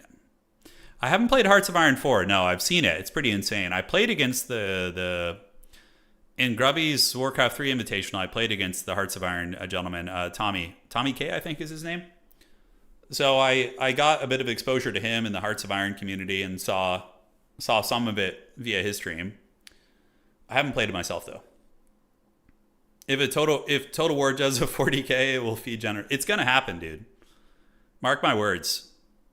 They called me crazy, but all right, we're ready for top 4. Okay, there we go. All right, so we have a clear-cut top 4. Oh, Flying Taco just barely missed out. Feels bad by a couple tiebreaker points. All right, so we have Gondola the Patient, Danikin, Torreson, and Zedern. All right, hey, we did pretty good though. We had a good run. Very happy with that. Advance to top 4. Yes, let's do it. Yeah, I heard Hearts of Iron 4 multiplayer is pretty intense, like very micro-intensive, but you also have to be quick, right? Because you can't pause in the multiplayer, and you're managing these big empires and stuff. You tried, Taco. It was a good run, brother. You just didn't have the same strength of schedule as the guys above you. But I hope to see you playing more, Taco, man. It's good to see you back. One of the true Chads of the community. He returns. I'll host a faction war, Taco, and we'll get you in on Lizardman in a domination faction war. It'll be fun. Probably we'll do one in mid-November, like around Thanksgiving or something. I'm thinking of doing one. All right, so we got our top 4. Thank you guys for your patience, for hanging around and listening to this old man rants. And now we have top 4. Top 4. It's going to be Zedern versus Gondola. And then we have Danikin versus Torreson. All right. So let's cast some games, yeah? Let us cast some games. 2 nights. Let's do that. Okay, so Zedern. Who did I play earlier? I didn't play Zedern. I haven't seen them play, so let's go do their game. Lobby code, please. Thank you. All right, so we're going to cast Veterans game. And let's get out of here. Nurgle's perfectly waxed bumhole. Wow. Let's see what's up, man. Let's see what's up. Man, somebody... So, yeah, you're saying that the Hearts of Iron 4 multiplayer community can get a little bit rowdy? You're saying it can be toxic? There's something about World War II games that brings that out of people. I don't know, or brings those type of people. I've had the same experience. I love Company of Heroes 3. It's one of my favorite games to just jam late at night. But, man, oh, man. Of all the RTS games I've played, I've probably been called just like really toxic slurs and different things like that in Company of Heroes the most. All right, let's see here. Perfect. We're gonna get in there and we're gonna join Zetern's lobby. Cool. So this is a semifinal match. Yeah. So we got Slaanesh versus Vampire Counts. Oh man, Vampire Counts. And on the other side of the bracket, I guarantee you that the KISLEV player who made it to top 4 is like praying that the Vampire Counts lose here. Nice antics. I love Company of Heroes 3. It's a really good game, and honestly, if you play with friends, it's great. I play with randoms at night. So the time of night I play Company of Heroes, I'm playing with all the Chinese homies, and you know they put in some work. You know, they put in some work. I don't know what they're saying to one another, but you know, as long as you carry your weight, yeah. If you want constant toxic people, pick Dota. Oh, dude, I used to play League of Legends. I was so when League of Legends first came out, it was Diamond, and then you had the one league above that. You had like the Grandmaster League above Diamond. I know there's more now, but I was like mid Diamond, top laner, give or take, on Darius and Garen and a couple other characters. And there was definitely like ranked League of Legends brought out. Torsen's, how did you know that I didn't want to play Vampire Counts again? Because I played them. It's miserable with KISLEV. Holy shit. Yeah, but no, it was quite toxic, and especially in Diamond, it got really. Although I think the most toxic place was when I first started playing League, and it was like the silver, gold, and bronze like bracket. So that's where the toxic is. Like, you get people complaining about elo hell and them being trapped, and other people dragging them down when it's really just their fault. And yes, that does happen sometimes. You get a bad ally, but yeah, there was a lot of that. Hell let loose. There's a lot of salt in that game, yeah. Total War, we don't have too many salty people in our community, like really, really salty. It's very uncommon. Because if you show like hostile salt and actually talk shit to your opponent in tournaments, you get banned from the entire circuit. So yeah, it's definitely been weeded out. Yeah. It's usually low elo players that are the most toxic. Yeah. I suppose so. No, I never played Sins of a Solar Empire, no. Never played that one. Maybe someday. All right, we got Inkari. Oh, this is so fun. Versus Helman Gorst. It's the Gortys engine, baby. Oh, they picked the wrong version of the map. I think they picked the Creative Assembly version? No, it doesn't matter anyways. How many of you come from Call of Duty, so everything is toxic? Yeah, fair play, brother, fair play. How many of you guys back in the day played on the 2005, 2006 era of Xbox Live lobbies? I think that was the pinnacle. That was the pinnacle of toxicity. Like 2005, 2006, whatever, like Halo or COD lobbies were probably the most vile places on the internet. Oh my god. Xbox Live was wild, man. Yeah. All right, guys, let's get it going. Let's have some fun and break it down. So taking a look here, guys, at the armies of Slaanesh. Halo 2 Live was absolute blood sport. The Baron's chatting. Wow, you were there, Bretman and Benjamin. Hell yeah. My child ears will never forget. Yeah. We've all been there, brother. All right, guys. Let's break it down. Anyways, so for the forces of Slaanesh, front line of warriors backed up by Chaos Warriors, just a really durable wall. So the idea of this build is that Slaanesh is going to use its high armor, high melee defense front line and basically just buy time for Inkari to kill everything. So Inkari is a really good assassin, but does not want to be tar pitted by Cryptors or any of the SEs like the Vargulfs. But if it can isolate any of these single entities and or Helm and Gorst, that is how you're going to win the game. Mobility going to be fought over with Hellstriders, although Hellstriders trade really badly into Direwolves if they're anti-large, so something to consider. But if they're able to isolate, Cryptors, things like that, they can do pretty well. But Zedern here are going to be doing classic Slaanesh, and the spells are going to be Acquiescence and Pavane. Oh shit, he's going to be Pavaning the Vargulf, which is going to be getting Rampage in about 6 or 7 seconds. For the Vampire counts, it's Helm and Gorst with Winds of Death and Gaze of Nagash. So it's the shotgun Helm and Gorst. We do see the Vargulf getting Rampaged. It's going to be coming back out of the trees now, but the Rampage is almost gone. That spell did get nerfed recently. Corpse Cards, Zombies, Skeleton Spearmen, and Helm and Gorst. So that Rampage ends up being a huge swing and a miss, as the Vargulf does charge in. But honestly, the Vampires have enough here that they're probably fine, although a nice flank coming in as well. So the Hellstriders get in. Scab's Great doing huge damage, but Witstealer's Sword on Inkari is active. That is over 1,000 weapon strength, but overall, a big win for the Vampire counts as they barely took any damage. Hellstriders lost about 60% of their HP, and they are going to be forced back. Now, it is a triple cap for the for the forces of Slaanesh, which is a big win. Helm and Gorst with the shotgun and Liber Noctis. Oh, the Gortys engine. Okay, the anime Weeaboo running could not save Inkari from the Gortys engine shotgun. Now, this is an old forbidden tactic, using Helm and Gorst on his Corpse Guard as, of course, a Mortis engine, but he also has the Liber Noctis, which is a very interesting item. It actually gives him recharge, but gives you permanent reserves. So that's crazy good. It gives him, around 10 extra Winds of Magic every time you use it? I mean, that is cracked. That is very good. So, like, 2 of those, 1 of those is going to get you an extra Gaze of Nagash in the late game. I don't hate that at all. Now, Slaanesh is going to be encircling a little bit. We see Zedern here lurking, but the longer this goes, the Vampire counts are going to keep overcasting that Gaze of Nagash, trying to snipe Inkari here. Now, one of the reasons why Inkari is good in this matchup, too, is because every time a unit dies near Inkari, let's find that ability here, the Harvester of Souls, Inkari heals for a shit ton of HP. So if Inkari can crumble a zombie or a skeleton, it's going to be able to heal up pretty hardcore. So the Gortys engine of Helm and Gorst here, hanging out for Gondola the Patient, as the Gorst is going to be dropping it like it's hot. Inkari trying to Weeaboo run, using the Naruto run to try and dodge, but not able to be successful there. The sniping of Helm and Gorst is adding up.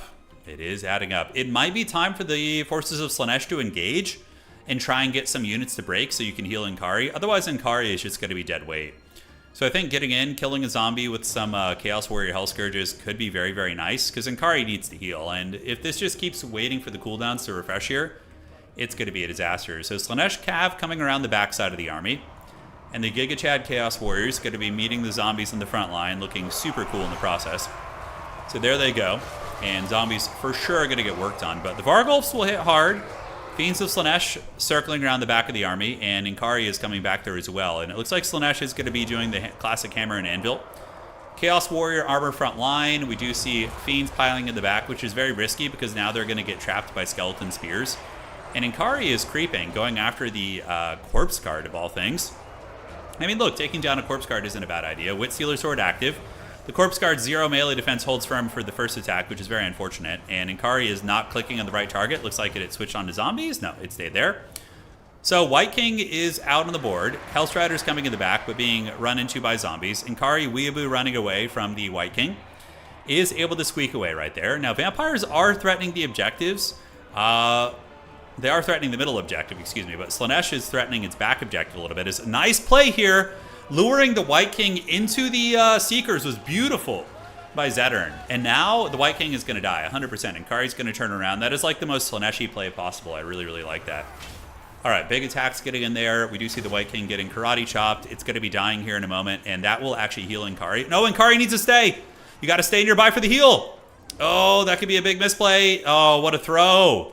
Zedern needed to stay back there because the White King needs to be finished, although Helm and Gorst is a little bit overextended, so understandably that's not a terrible play. But should have stayed there, would have gotten a big heal. A bit of a mistake there from Zedern, but not the worst mistake in the world considering Helm and Gorst is slightly out of position.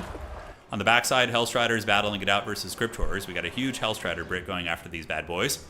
And Inkari collapsing on the side with the Seekers. Forsaken are annihilating Crypt Ghouls, which makes some sense. And Helman Gorst able to survive here, as Inkari is a little bit low and is going to be retreating away, being chased here by the Vargulf, which might be lured to its doom. I mean, literally, we could see the same thing happen again. Gondola is coming for that booty, but Inkari is also coming for that booty and is going to be turning around, getting a nice attack there. The Slaanesh infantry are going to die eventually because of the Gortys engine. I'm pretty sure he's in there. Does he have his Reliquary Corruption? He does. So he counts as a Mortis engine. And Helman Gorst is 1800 value. Gaze to Gash, blasting Inkari again right there. Very, very nasty, as Inkari, the Greater Demon of Slaanesh, going to be moving in, trying to battle through some of the Crypt Horrors, doing some cool attacks right there. But needs to get some kills. Needs to stay here, wait for some undead to crumble like these zombies, and heal. Otherwise, it's just going to be game over. I mean, you gotta play the Inkari game. Slaanesh is honestly doing a really good job stuffing. Like, if Inkari can be stabilized, I think Slaanesh is in a winning position. Simply because they're threatening Objective 3.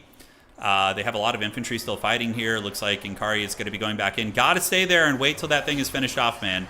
And is the Harvester of Souls going to be going off? We do see it in the brick. And is the unit nearby going to crumble? It's at 400 HP, setting at 43 leadership. You got to stay the course. Got to get those heals or else it's going to be game blouses. Skeleton down to 200 HP. Inkari waddling away. And is it going to get the Harvester of Souls? No, it gets chased off again. Very, very unfortunate here, guys.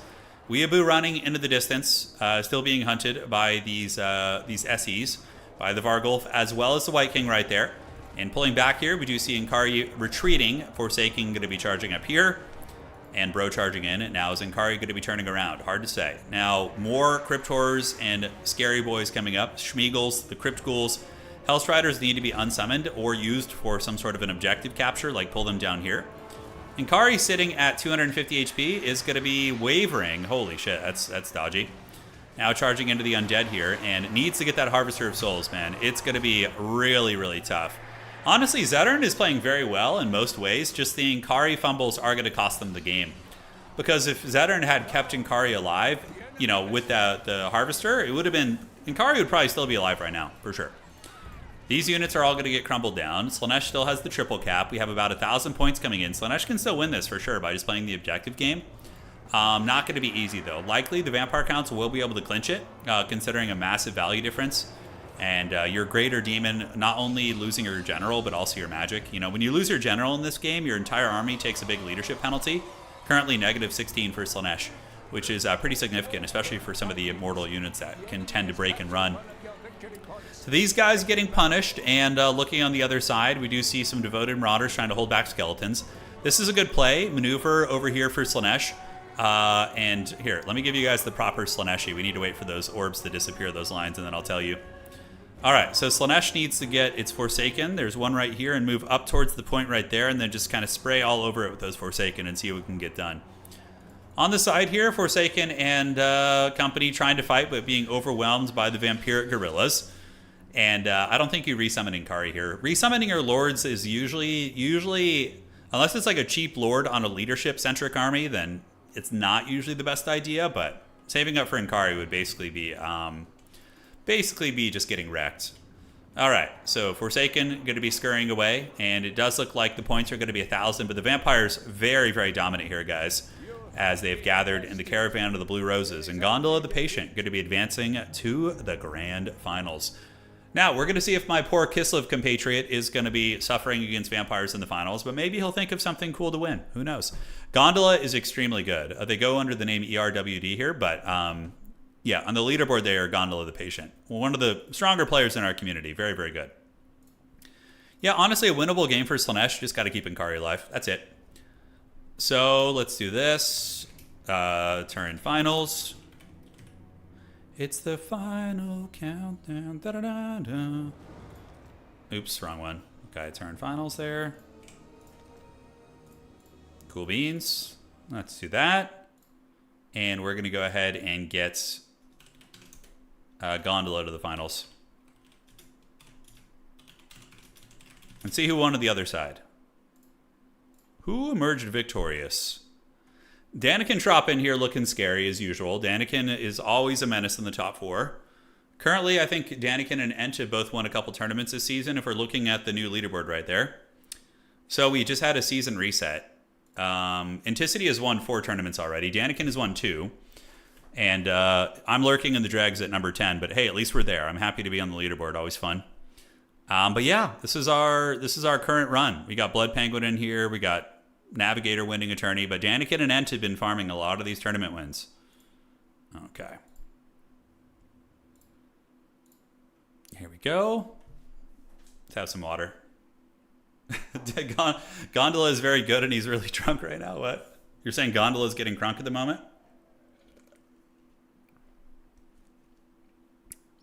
Not that used to Slaanesh, no worries. I mean, you did very well. I mean, the one thing you blundered pretty hard, Zetern, is you didn't let Inkari heal. There was a couple moments where you had a unit on Death's Door and it would have healed Inkari for like 15-20% of their HP.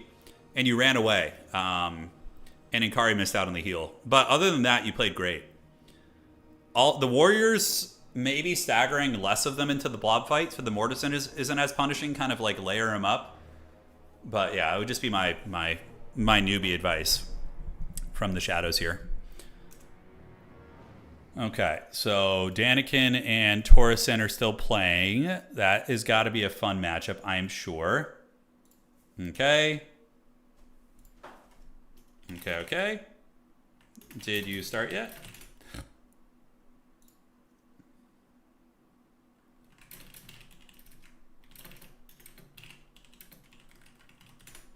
Hold on, just talking to the players.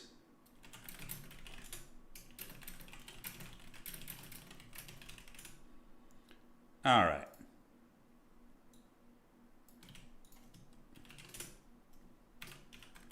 So the other game had a disconnect and they had to restart. So I'm just going to go cast it, which is, it actually kind of works out pretty well for us here.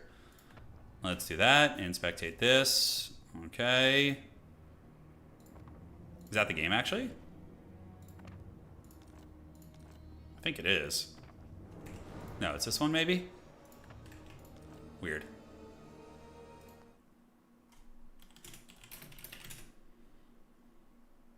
All right, so we got, Greenskins versus KISLEV. Now, this is a matchup that is probably slightly favored for Greenskins. KISLEV has a lot of trouble dealing with their Unga Bunga rushes, but there are some badass KISLEV builds. You can actually use triple Zargard with shields in the front and do some cool shit to hold them back. It's very fun.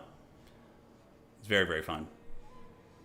Character loading is set. That's right. They're going to load in the forbidden units. All right, the Valley of Lies, where your ex lives. Oh, I love that. We're in your ex's domain, the Valley of Lies, huh? Well, we'll see if she's lurking there somewhere, maybe. Who knows, my friend? That's some good water right there, team. Which is the Valley of Mischief and Valley of Lies. Torreson on KISLEV, and we do have Danikin playing Greenskins. Why do I have the army blocker up? I'm not playing. Jeez Louise, sorry about that. I love seeing, oh my god, a bolt thrower build with black orcs. I can only be so erect. This is great. This is what it's all about right here, baby. All right, so we got a war boss. He's really good because of Tormentor Sword and Fermented Fungi. We got bolt throwers, black orcs, and it looks like a little night goblin, probably for just the buffing and debuffing spells. The only thing about this map, it's a great map, but the shadow is kind of troll because like half the map is just like super dark and hard to see. But I would prefer if it was all like kind of open and lit like this. If that's any feedback there. Just regular water tonight. No sparkling water tonight, brother. Hope you're doing well, Esteban. Let's get here. And so it begins. Looking at the Orcish army, it is going to be a Night Goblin War Boss, a Night Goblin Shaman with Vindictive Glare and Sneaky Stabbin', Orc Boys, and double Black Orc with Great Weapon. Now, Black Orcs with Great Weapons will dominate pretty much all KISLEV infantry. A Zargard with Great Weapon might beat them, but even still, it's pretty cost-effective for the Black Orcs in this matchup because they also beat KISLEV Heavy Cav. Things in the Woods are their counter.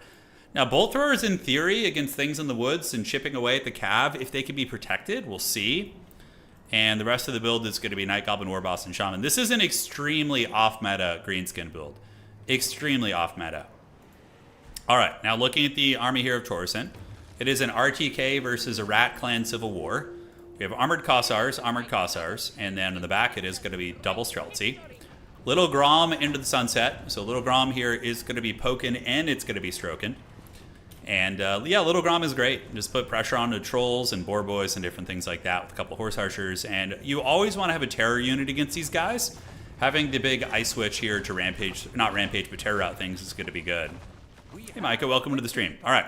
Keep it from the foes. We have the point. Keep it from the foes. The old Zinchian advisor doing what he can. Greenskin army moving up. And the bolt thrower of the gods is upon us. The forbidden bolt thrower. I mean, is it going to kill the ice switch over the course of like a 15-minute game? Maybe. Dude, look at the firing line of the bolt throwers. I hope they work. I would love to see those things actually do something. All right, so they're shooting their bolts into the skirmish cav. So the horse archer is going to be eating some giant wieners to the face here. Essentially, he positions one bolt thrower here, one right here, and he's just shooting up at the greenskin army. And honestly, it's, the KISLEV army, and it did a little bit of damage out of the gates. Rugaled's armored orcs getting it a little bit. Bolt throwers are shooting into the KISLEV mobility blob. In the meantime, black orcs and skirmishers coming up on the wings. A couple savage orc boar boys, as well as Morgum's mangy marauders. And the Night Goblin warboss is waiting in the wings and just kind of chilling out here. We do get a vindictive glare going down, and ooh, look at that. Yeah, that actually did some really good damage against those Streltsy. That ain't bad at all. Now, the bolt throwers have switched their firepower onto the Streltsy, and it's really not terrible, actually. Are we witnessing a renaissance where the bolt throwers will feast? We see the black orcs hiding behind the hill, so we have the two black orcs waiting for the KISLEV army to push up more before they engage, which is certainly a good idea. But honestly, look at the damage. They are killing a Streltsy unit. Little Night Goblin Shaman eating a lot of bullets. He's got to be careful about that. The bolt throwers, oh, they're trying to move up and get the little Grom. They only have 320 range, though. That's one of the big problems with bolt throwers is their range. That's why they're not the most meta thing in the world.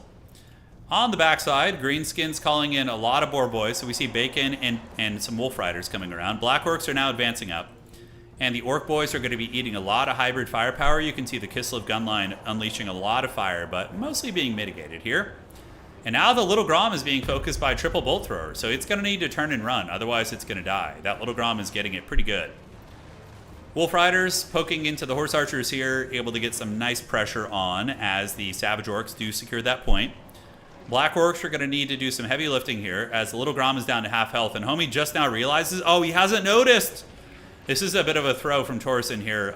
Letting the little Grom get killed by the bolt throwers is tough. It has way more range. So ideally, you pull back to the hill and then you shoot there, and the bolt throwers won't be able to reach it from there. Fermented Fungi activated. We do see the warboss using it on the Ice Witch, and the Ice Witch is going to be rampaged.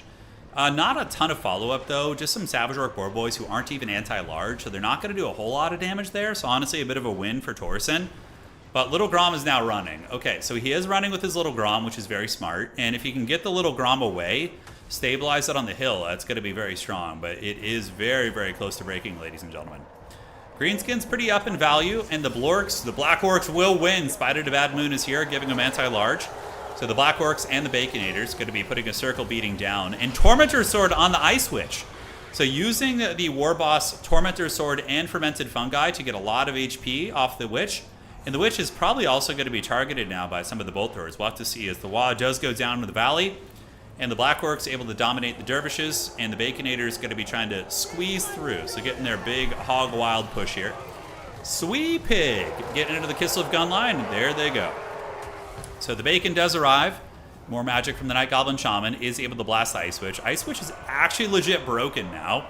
As we see the triple bolt thrower build, man, Daniken making bolt throwers actually look really good. It's so funny. I mean, yeah, you know, are the bolt throwers doing work, or is he just playing very well in other aspects of the game? Hard to say, but I think the bolt throwers have been pretty good so far. Punishing the little Grom, but the little Grom did just come back online here, and it's shooting into the Rugleds, which is probably not the best target. Probably shooting at the Night Goblin Warboss would be a little bit better, since he's just kind of sitting still and kind of lurking, or Black Orcs. Because KISLEV does actually struggle against Black Orcs. They have things in the woods, but aside from that, like, Black Orcs are very difficult for them to kill. Looking pretty good for the Green Tide, as they do own most of the objectives. Objective 1 and Objective 2. KISLEV is getting pushed back, and we do see some magic going down. Deathfrost on the Goblin is a great choice. And then switch Little Grom onto the Goblin. Nice. Very, very good play by Torsen. And now trying to snipe the Greenskin Lord. When you're down like this, you want to try and just get a cheesy Lord snipe. And that's going to be one of your best ways back in the game against Greenskins. KISLEVite Halberds coming in, but the Pump Wagons are coming. They are going to be... Yeah, the visibility on this map is rough. I'll talk to the map maker about it. We can maybe get it fixed. All right, here comes the pump wagons. They're going to be charging on in there. There they go. They got their throwing weapons. Oh, the wall going down at the same time. And they're going to be flapping all the way through those halberds and chunking down like half their HP, give or take, which is quite good. All right, WOG once again is active. KISLEV army hemorrhaging value, about 8,000 against 5. The Black Orcs are just crushing everybody, man. They're doing some serious heavy lifting. You can see here the Armored Kossars going to be running away. Bolt throwers sitting at a good value, threatening a lot. And the Ice Witch has returned. Middle objective in flux, but it looks like the Greenskins do stabilize it with their elite infantry, which they've been using. The pump wagons and the other units here probably going to break these Kislevite warriors, and they do end up breaking them. So the back objective for the Greenskins is going to be secured. Death Frost activated on the Night Goblin Warboss, but this is the time in the game where you just run the Warboss, just hide him. Literally get him in the trees and just go AFK, and just make sure nothing creeps up on him and kills him, and I think that's going to be it. KISLEV Helm's Deeping on their back objective, but everything is looking bleak for them. We do see the Ice Witch at 6 leadership. The Bolt Throwers are actually strangling and pushing into the KISLEV army here. Look at this. Little Grom is retreating. The Dragon has to retreat. We see some Kossars coming in, but they're going to have a bad time. Black Orcs pretty much dominating all the infantry fights here, as they are getting their big crumping sticks out and laying the crump down on these bad boys. All right, so how's that looking? Looking tricksy. Hobbitses, Little Grom getting another shot, and it has done okay, about 900 value. Pump Wagons diving very deeply in enemy lines. Oh, Ice Guard Glaives being called out. I like the Ice Guard pick. I think it's pretty fun. But yeah, guys, probably going to be GG. Snotling Pump Wagons do get broken here, but the Bacon is pushing up. You can see complete dominance from the Greenskins in the battlefield, as the last vestiges of KISLEV's battle line are being folded here on the battlefield. Yeah, the map is very dark. I agree. I'm gonna probably change it from a map pool until we get that fixed. It's a great map, though. It's really good. It's just hard to see. It's very, very dark. KISLEV maintain and capture weight on their back objective. Probably not going to be enough. Trying to get a little bit cheeky back here. I like this play from Turin, trying to ninja the back objective, but the Little Goblin Warboss does use his Tormentor Sword, but he better be careful. He's not super tanky. The Dervishes might actually be able to kill him if he stays in combat there, but Wolf Riders coming out in droves with Savage Orc Boar Boys. They're going to be able to get in there and most likely run through these guys. Sneaky Stabbing activated. All right. Back point. Ruglud's Armored Orcs and the Blorks are on their way up. KISLEV Warriors are Chads, but they are butt halberd units wielding pitchforks, basically, and are not going to be able to hold up against these heavily armored boys. Black Orcs, definitely one of the coolest units in Warhammer Fantasy, in my opinion. Very heavy metal. I got a box of them I've been waiting to build. Start a Greenskin army one of these days. I think it'll be fun in tabletop. But Dervishes pay the troll toll here, guys. And over here on this side, we do see the Dervishes getting broken up. And the Ironclaw Orcs will emerge victorious. Triple Bolt Throwers, Black Orcs. That is a badass frickin' build. Daniken showing why they are an awesome player to watch. The Blorks, decent value. Bolt Throwers, you know, all paid for themselves. The Little Grom struggled, and the Dragon struggled too. Nice try there by old Turin. Carried the banner for KISLEV very, very well today. Turin finals. All right, so it's the game here. Let's do that. And we're going to go ahead and get Daniken in here. And then we can get Gondola the Patient in here too.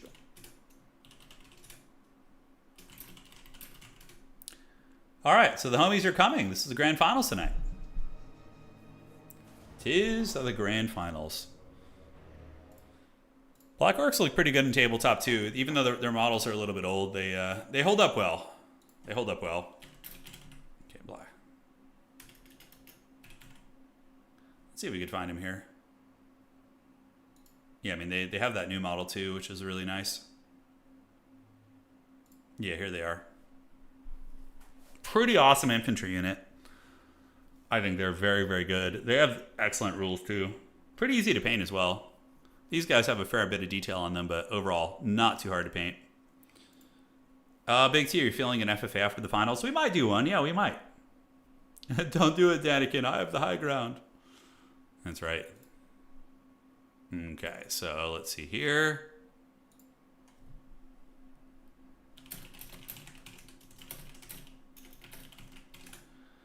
right, talking to the homies there, and I think we're all set. Danikin and Gondola are here, and they can let me know the map when the time comes. Cool. Greenskins versus vampire counts. We don't see this one too often. Not yeah. I don't know if those black orcs aren't $90. I think that was the Australian currency. Yeah. Oh man, Armin. Rat on rat final. I'm thinking of maybe doing a fun event this weekend. I'm not sure. I have to see how I feel tomorrow, but I'm thinking of maybe Sunday doing like a surprise clan war of some sort. I don't know how we would do it. We would try and get together, you know, maybe 5 people from like 4 different clans and have like a little series. So it'd be like a 4-man bracket essentially. And each clan would put up a champion. So you have a roster of 5 players, right? I don't know how we'd work it out. Yeah, it could just be score bit. Yeah. We'll see. Don't worry, we print everything over here in Australia. Yeah. I'm thinking of maybe doing something fun on Sunday. Maybe. Got to figure out a format, though. Yeah, the old world greenskins are pretty great. Where are they? The greenskins, orcs and goblin tribes. They're one of those factions that have such a cool retro feel to them, you know? Desktop capture here, and there we are. Okay, 1, 2, and 3.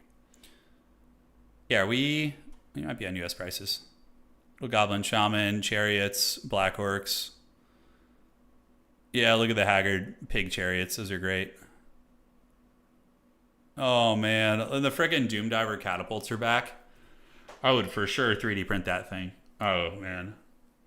Goblin bolt throwers, the common trolls.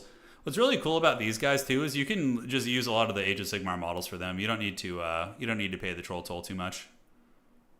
Yeah. Okay, and let's do that. All right, guys. The vampire counts versus greenskins are here. 2v2 faction war. Yeah, that could be a fun idea too. Isn't this? I used to think this matchup was vampire count favored back in the day. I haven't seen it in ages. Let's see what the stats say. Greenskins are sitting at a 50% win rate, perfectly balanced. Pretty even according to the stats. Slightly vampire count favored, slightly, but probably not so much that it makes a huge difference. Yeah. So it begins. Could do it like 40k team events. Each player picks a single faction, and then you do you go through a pairing process. Yeah, like getting fair matchups. That could be kind of cool.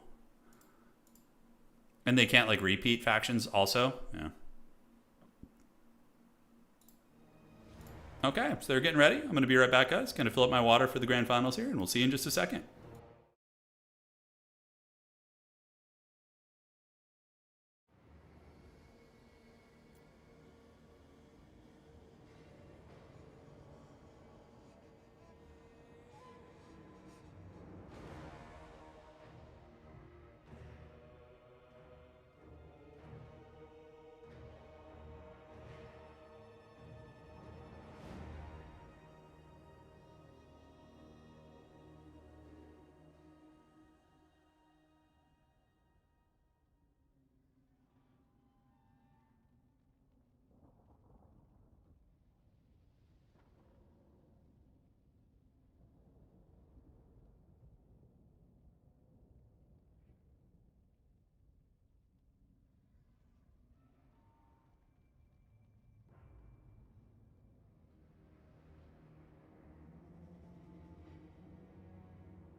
All right, team.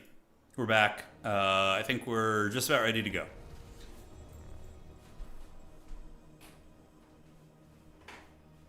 I would love to see some big Chad Black Orcs in this matchup. I mean, against vampires, they have some viability, but they do get spanked by Cryptors really bad. Vargeist and Cryptors kind of counter that type of heavy armor. It's tough.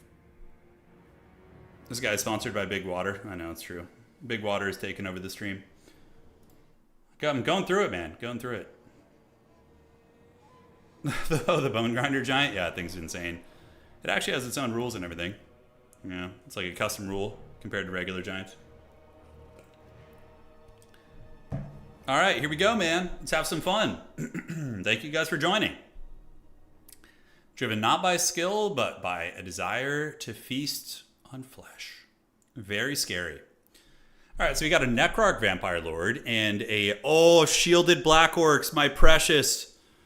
And we have the Crimson Killas. Oh, yeah, dude. That's how you do it. Elite Chad Infantry. Now, shielded Black Orcs are very durable. They last a long time. And they're ITP, too. The insane immune to psychology posse. All right, guys. So taking a look here at the armies of the Orcs. It's going to be Archers to shoot Cryptors, Corpse Guards, Mortis Engine, SEs. Shielded Black Orcs with their high melee defense and ITP in the front line to grind, while the Crimson Killas do heavy lifting. Night Goblin Warboss, the idea is you rampage the enemy lord, shoot him with arrows, and when the rampage wears off, you use Tormentor Sword. So theoretically, you can trap your opponent for 9 seconds plus 15 seconds, so that's pretty damn good. In the back, Archers, and that is it. Very Chadley army here. Looking at the vampire counts, it's going to be zombies with the pencil formation. The reason why they do this is it reduces the frontage of the zombies so they last longer against the greenskins. Skeleton Warriors, Corpse Carts to buff the Horde, and it is going to be a Necrarch Vampire Lord on a Dragon. Spirit Leech is amazing against greenskin, so this is a good choice. Just Spirit Leeching a little shitty Goblin Lord and getting him out of the field is such a game-winning play. I love that. And Invo as well. All right, no White Kings. Very weird to see. Oh, never mind. I was like, not seeing White Kings. What the hell is this? All right, so it is going to be 2 of those, and White King's extremely impressive against greenskins. The Scab Scraith with its... I think Scab Scraith should honestly be reduced to 1 charge. It's so cracked. But yeah, it just punishes the archers, and anything that isn't an armored unit just dies. It just gets wrecked if you get a good cast off, so...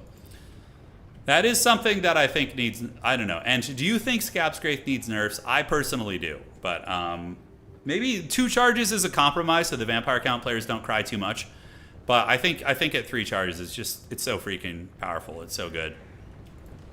As a compromise, they can take away one of the net charges on the KISLEV pack trap, and I think everybody would be happy. All right.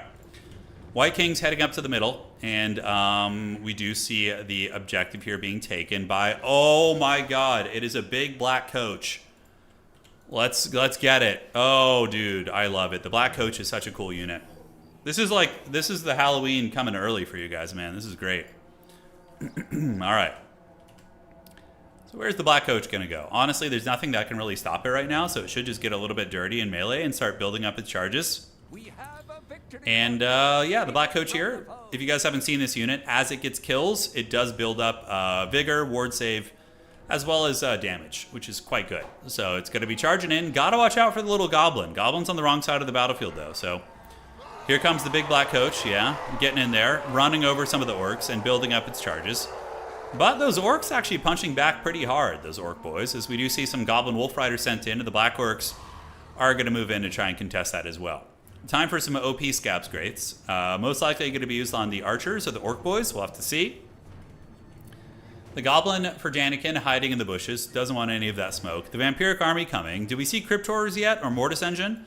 Cairn Rates being used by Gondola the Patient. Greenskins don't have the best sources of magic damage, so ethereal-based builds can actually be very, very troll against them. Dragon flying overhead, and we do see the White Kings gathering on the objective. Scab Scraith number 1, chunking half health, give or take, off the Orc Boys. It does more damage if you wait for them to get in melee and then they're bunched up. It's really brutal, but that is still pretty good value. And he still has 5 charges of it, right? Yeah, but the Orcs are shooting, and honestly, the Vampire count seemed a little bit apprehensive to move up. I mean, Orcs are very, very good at going after the zombie-type units. I mean, they'll beat them down very quickly. Crimson Killa is trying to hunt down the White Kings, but the White Kings are just going to kite them. Crimson Killa is only at 28 speed, so they're not going to be able to catch anything. White Kings are not fast, but they do have 33. So the big black coach able to move in after the Goblin Wolf Riders, and we do see the Cairn Race and the Dragon assisting. Wolf Riders going to be forced to retreat while the skirmishers are going to be shooting. And so begins the great battle of our time, as the Orc Boys have piled in to fight the zombies in the front, the frontage of the zombies helping. The boys will get through them eventually, but it is going to take some time. On the backside, the Vampire count's going pretty hard in the paint here. And we do see, Fist of Gork activated. Really nice. So Danikin giving magic damage to the Orc Boys, allowing them to actually damage the Cairn Race, but not going to matter too much probably, as the White Kings are going to bully them. Black Orcs coming in, and we do see the Black Coach just kind of sitting idle on the wings. So the two lines are clashing, zombies getting worn down, the Greenskins are holding on to the point, and the archers shooting into the corpse cart is a very, very good call. The cool thing about Greenskin archers, and you might be wondering, well, why don't other factions just bring archers against vampire counts? Well, Greenskin Savage Orc Arrowboys are actually really good melee fighters. They can fight off Fellbats and Scurvy Dogs. So they don't care about being dove too much by chaff units because they can beat them in fights. Whereas, you know, Empire archers or whatever elven, you know, shooting units aren't going to be able to protect themselves as easily. All right, but the DACA continues. Did I turn the game sound off on accident? Nope, doesn't look like it. And the Crimson Killers get in line. Scab's Graith annihilating that Savage Orc Arrowboy back there. And we do see the big Black Coach getting surrounded. So it delved a little bit too greedily and a little bit too deeply into enemy lines, but really good counterpunch as Gondola the Patient drops a huge breath attack on the Savage Orc Boarboys. But with the Wah, they're putting it in. Invocation of Nehek activated on the Black Coach, but it does look like the Boarboys are going to break with the zombies coming in and the terror of the Black Coach right there. And the Vampires are now starting to play their game a little bit. They're getting that bump and grind. I like Daniken using his Skirmish Cav. We all know he's a Dark Elf main, so very good with these type of skirmishers. Putting some good hurt down on the Necrarch Vampire Lord. In the meantime, the Black Orcs trying to fight, but the Cairn Race really dominating them. Cairn Wraiths have 100% armor piercing, so they're really good. That guy just haggardly floating across the screen. Cairn Wraiths are excellent at killing Black Orc type units. That is for sure. But the Orcs have not faltered too hard on at least the objective. They have been able to hold it. Cryptors have now gotten their way in. The Vampire Counts are doing some deep diving right here as Ruggled's Armored Orcs being harried by these guys. And the Hex Wraiths continue to bully. But the Shielded Black Orcs do have 42 MD and one of the highest HP pools for infantry in the game. So they have a massive amount of base HP. I think it's like almost 11,000. Yeah, it's pretty nuts. Like zombies and Nurgle units tend to have more, but not by a whole lot. All right, so Cryptors coming in. Vampire Counts are really starting to muscle the middle. Calling in Cryptors, bringing in the Dragon, trying to get the Greenskins off the point. Daniken has had the point for a long time. And Orc Boys, you know, their base leadership I think is like 60. So it's very similar to State Troopers. State Troopers are base 60 as well. So they can hold, but probably will be breaking as soon as the big Cryptors do arrive. And we'll check in on where the Black Coach is here in a minute. But there goes the Orcs getting trampled by the Children of the Night. That formation of boys is going to be having a very bad time. Now, rampaging on the White King. Very interesting. Oh, he rampages the White King into the Crimson Killers, who are using the unstoppable Choppas. 109 weapon strength with anti-infantry, and they chopped the hell out of that White King. Oh, that just makes me so wrecked. That was amazing. Spirit Leech on the Dragon. Is the Dragon going to be going after the Night Goblin or using a breath attack onto the Crimson Killers? Crimson Killers getting the job done, and we do see the Wah activated once again. Middle objective, though, has flipped to the Vampire Counts, ladies and gentlemen, and the side objective also in danger. Gondola with some really good play right here, using the big Black Coach to run over the Savage Orc Arrowboys here. And it will be able to terror route them and maybe lead to a bit of a flip on that objective. We do see Daniken kind of being boxed in a little bit. If we look here, you can see a big box in there. Like, his whole army is right here. But the Crimson Killers didn't hear any bell whatsoever, using the unstoppable Choppas and also getting the Fist of Gork for the magic damage. They're going to be ripping and tearing for sure, man. They're listening to the Doom soundtrack right now. Spirit Leech once again on the War Boss. The Black Coach coming in, trying to go after the War Boss there. Side objective is held. And the War Boss is Benny Hilling. He's basically just running in circles. He does manage to lure the Black Coach into some Boar Boys. Some Wolf Riders coming out. Black Orcs here able to clean up. And Crimson Killers wearing down the lines, as we do see the Gaze and Mork activated on the Necrarch Vampire Lord. I think the Goblin probably needs to just run and hide and be very, very careful. Maybe use Tormentor's Sword if charges are on the table. Broken Tusk Mob able to find the not Black Coach, but the Corpse Cart here, which is nice, but they will be countered by the Cairn Wraiths. Cairn Wraiths going to come in with some zombies and a Corpse Cart. Probably be able to push them off before the Corpse Cart actually ends up dying there. Daniken still has his Archer line. His Elven experience coming into play here, as we do see the Savage Orc Arrowboys holding it down. Vampire Counts do have the objective. Crypt Ghouls coming in. The one thing that would be big for Gondola is trying to get the cap on Objective 3 and take advantage of the fact that his opponent is playing so close to his spawn and playing so defensively. Crimson Killers killing a summon unit, and we do see the Fermented Fungi activated on the Necrarch Vampire Lord, but I don't think there's going to be any follow-up, really. Fermented fungi will rampage him for a couple more seconds, but at the end of the day, it doesn't really do anything, so a bit of a misplay there, maybe. Perhaps using it on the Black Coach, trying to surround it, could be a little bit stronger. We'll have to see. All right, so Paul Blork Mallcop is moving up. We do have the Orc Boy Spears, and the Boar Boy is actually trading reasonably well with the Black Orc support in the front, and the Tief Robbers. Oh my god, the dreaded Tief Robbers coming in from Daniken. Very cool. But they're going to be surging into the secondary guys, as we do see this position looking very flimsy for the Vampire Counts, as the elite Black Orcs with the Spears and the Broken Tusk Mob isolating the Corpse Guard appear to be working pretty well. Now, the win condition for Daniken is the fact that he never yielded Objective 3. It might flip right now, but he has been able to hold it for a long time, which has bought him a hell of a lot of time in this game. Black Coach being worn down, just kind of progressively chewed on by some of the various Archers and Cav-type units. An Invo would be very welcome for it. It's still a big terror-causing unit. And the Greenskins look like they're kind of taking over the game a little bit. Because, yes, they have a big value lead. Vampires do have healing, but that is a massive value lead here. Invo and the Black Coach, really, really clutch. And Karen Racer coming in. And they need to steal this objective. Because if you're playing a stuffing strategy here against the Greenskins, you gotta triple cap them. Oh, Biggest Squiggus is out, baby. We do see the big Acid Burpa. Now, this thing is a pretty good fighter. Shielded Black Orcs really, really being a menace here. And this Squig is excellent at clearing out pretty much anything. It's good against most things. Big targets, small targets, you name it. Vampires in the process of maybe lose the middle. It is in flux, and we do see the Vampires trying to ninja the side objective. They have 4 capture weight over there. That would be pretty rough for Daniken to lose this objective. We do see the Vampires creeping up, piling in whatever assets they have left on the middle. If the Goblin were to die, that would probably give the Vampires a comeback option. Nice Archer play here. Daniken is really good at keeping these Archers online, that is for sure. Corpse Cart eating what ammo the Greenskins have left. Savage Orc Airboys pushing up. Biggest Squiggus is doing it. And a nice play by Daniken, sending over a Goblin Wolf Rider Archer. Basically just to sit here and provide counter capture weight to keep the zombies and skeletons from capturing this objective quickly. So that was a very, very good call right there. But the Greenskin army is looking decently healthy, although you have to remember there's a big dragon. And yeah, the second wave of vampires is arriving. The Greenskins don't really have a lot to deal with the Cairn Wraiths. So it could come into play that the Greenskins maybe peter out a little bit. You know, they're out of magic, their Lord is low, the Cairn Wraiths are here, the dragon is still healthy. You know, there's a lot of variables that could come into play here. Daniken also needs to not stack up the Archers because they're going to line aside each other.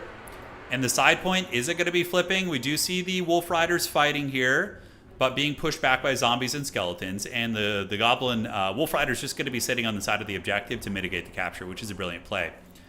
Vampires are holding on to the middle, man. I don't know. It kind of looked like the Greenskins had it for a second, but then they're running out of steam a little bit.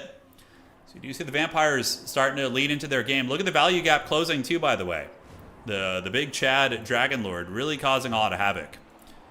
Corpse Guard here, getting tied down. We see the Necrarch Vampire Lord battling the Baconators. Another Wog is down. Wolf Riders charging into the back of the zombies. Going to try and get him down with the Wog active. A big buff for a couple seconds. But, I don't know, guys. The Vampires could be back on the menu. Gondola the Patient is a true Lord of the Night. Now, what needs to happen is the Acid Burper needs to use its farting ability and run and take down the Cairn Wraiths, because they are not going quietly, man. Wolf Riders coming in, Night Goblin Warboss going to be hiding in the bushes, and we do see some Orc Boys coming to try and stabilize this point right here. Cairn Wraiths coming in, and Cairn Wraiths being a big, big menace. Like in my games earlier against me and in this game, they've just been looking so damn good and really, really hard to deal with, right? Dragon Lord lurking in the shadows. I don't think there's any rampages. The Warboss is being a cowardly goblin, which is what he should be doing, hiding from the wrath of the Necrarch Vampire Lord, which is very, very strong.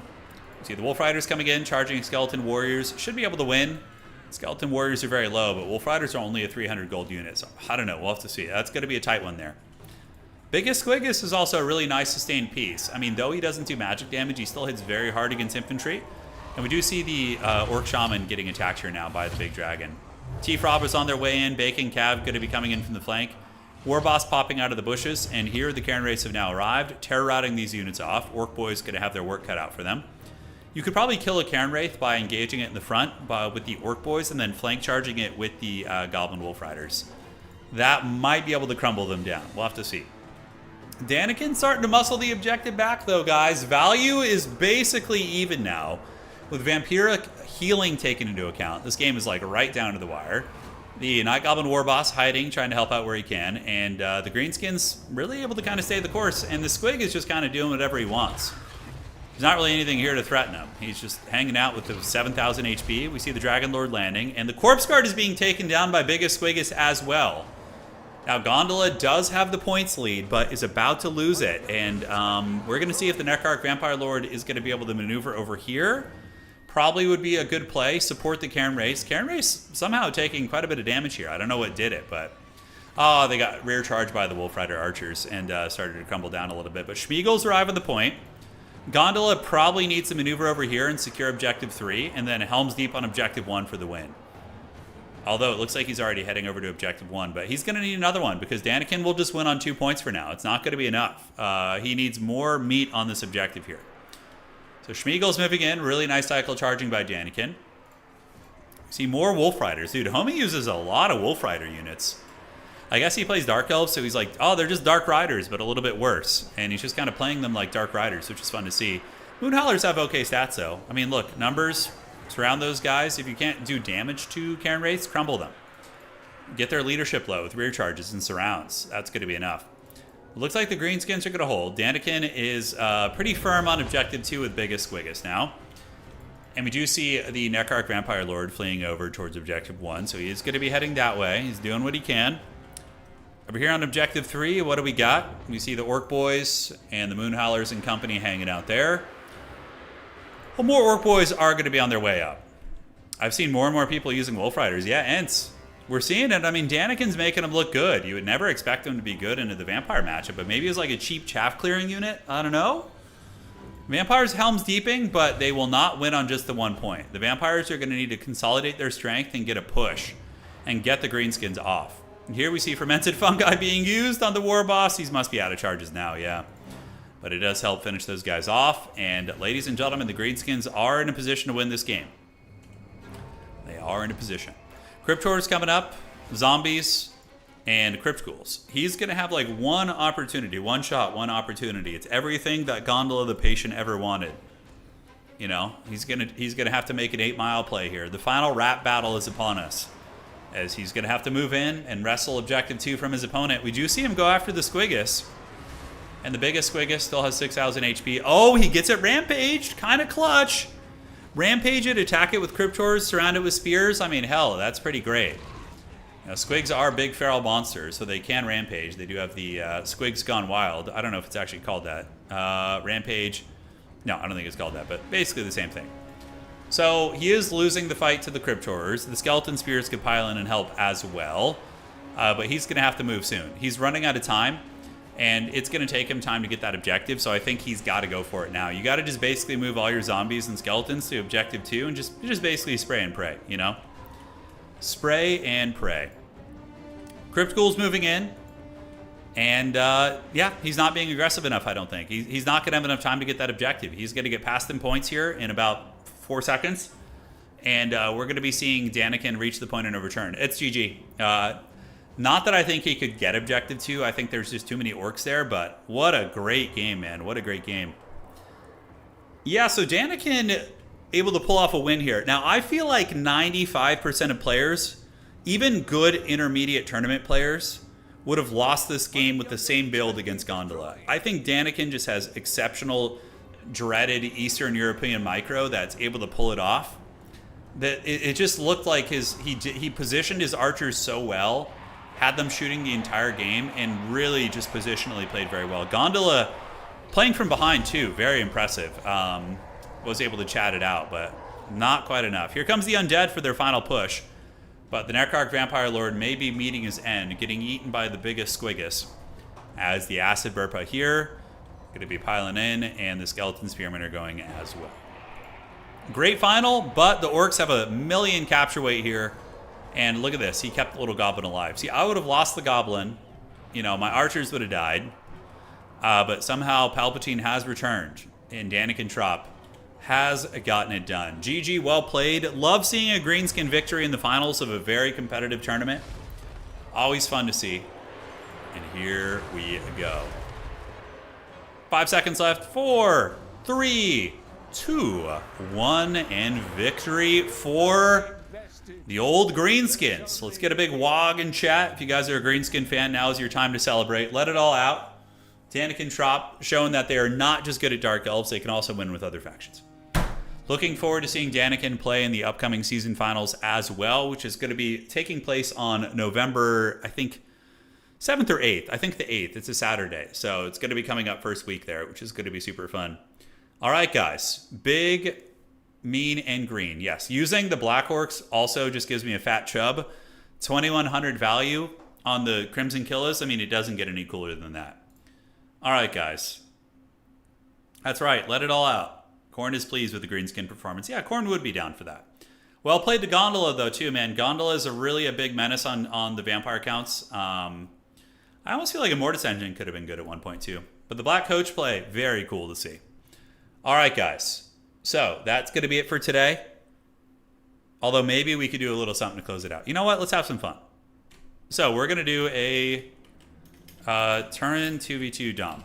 I want to play a 2v2 Dom game. We're going to do that. So I'm going to host it. We don't do 2v2 games often. Let's test the waters. And we're going to do a flavor one. So we're going to do, it needs to be lore friendly. I'm going to play the Dowie Czar because I want to see how they function in a 2v2 setting.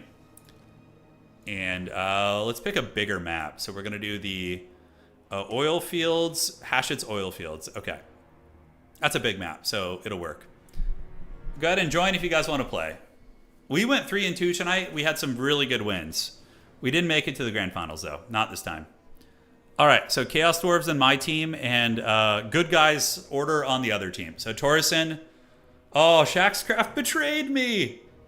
Oh, Shaq doesn't want to be on my team. Wants to beat me up, I guess. Yeah, so we need Chaos on our side versus Order on the other side. We're going to do a 2v2 domination game. I feel like it has a lot of... Oh, I got Ratty on my team. Let's go, baby. We got Ratty in here. All right. Let's get it. All right. Here we are. KISLEV and Lizardman versus a massive Chaos Dwarf army. Okay. Oh, Nurgle. Yeah, Tamarcon. Yeah, we got the Tamarcon alliance. All right, so let's go ahead and lock it up here and get the blocker, and there we go. Okay, I love it. Wait. Ratty, you might want to bring our front line instead of that. I think we need a Nurgle front line, probably. Because my front line is mediocre, you know? Okay. Ratty, brother, give us a front line. Oh, here we go. Okay. I'm messaging Ratty in Discord. Yo.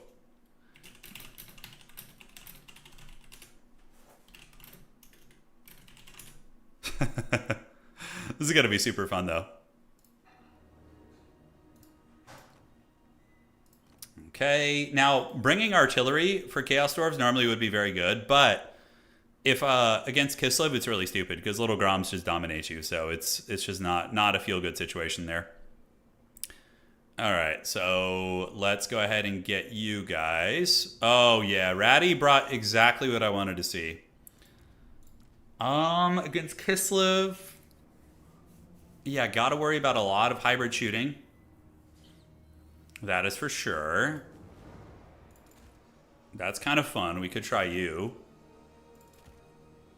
Astro Chad is a menace as always.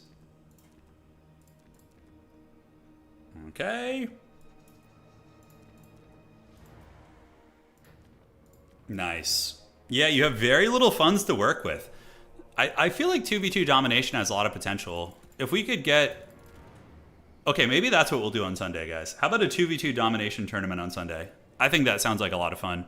Oh, shit, I have a dank idea. Oh, dude, it's over. We got the win. There's no chances now. This forbidden build is coming to fruition. Okay, against Lizardman and KISLEV here, we're going to want probably one of you. Oh, dude, we're cooking now. We are going. The Nurgle build looking very Chadley also. Yeah.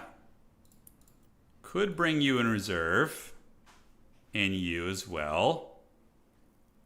I think that's going to be fine. And then we can bring some Dawizar infantry. Okay, this build rules. Nice. Alright, let's ready up, team. 2v2 Dom tournament. This Sunday. Alright, I'm going to set something up. It'll be very cool. By the way, if you guys have enjoyed tonight's stream, please do drop a like on YouTube. It helps out quite a bit. It helps keep the old engine going. And it is an old engine, I can assure you. No? You think it's going to be Deathreakers, but, you know, that's not quite it. Not today. They're too risky against Little Groms. Little Groms will just punch you right in the dongus. Although, yeah, normally... Shits! I just clicked the wrong button on the website. Okay, I'm going to have to deal with that. Okay, that got finalized. I accidentally made a double copy of the top 4, which is pretty funny. Okay, Daniken, I need you to report your score.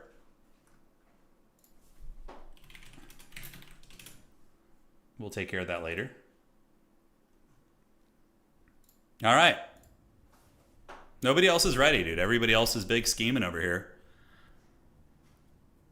Oh man, our heroic kit here is pretty sweet. 2v2 is a blast, but I hate being limited to 10 units. Oh, you can still go wide, but you need to... Oh, you're saying the unit limit. Yeah, no, I get what you're saying. Right. Ratty with the fine-tuning here. And everybody's going. Let's get the blocker gone. Thank you, James Hetfield, for helping. And so it begins. Hashit's Oilfields, Tamarkon's Horde.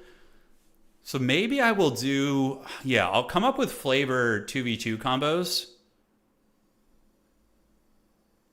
That would probably be better, right? So if we do a 2v2 domination tournament, would it be better if I limited the team combos based on flavor, or just let it raw dog and have like Nurgle with the Empire and shit, you know? Don't know. Yeah, it's certainly harder to go wide. Okay, so we went with a bolt thrower build because we just saw bolt throwers do very well against KISLEV with the green skin. So we're going to try the same thing. I actually am kind of inspired by that. It's very cool. We got fire glaives and fire glaives. And we're going to just get behind the Nurgle army here. See you guys there. 2 and 3. 4 and 5. And we're going to go up and capture some objectives. All right. So there we have it. Did Daniken report their score?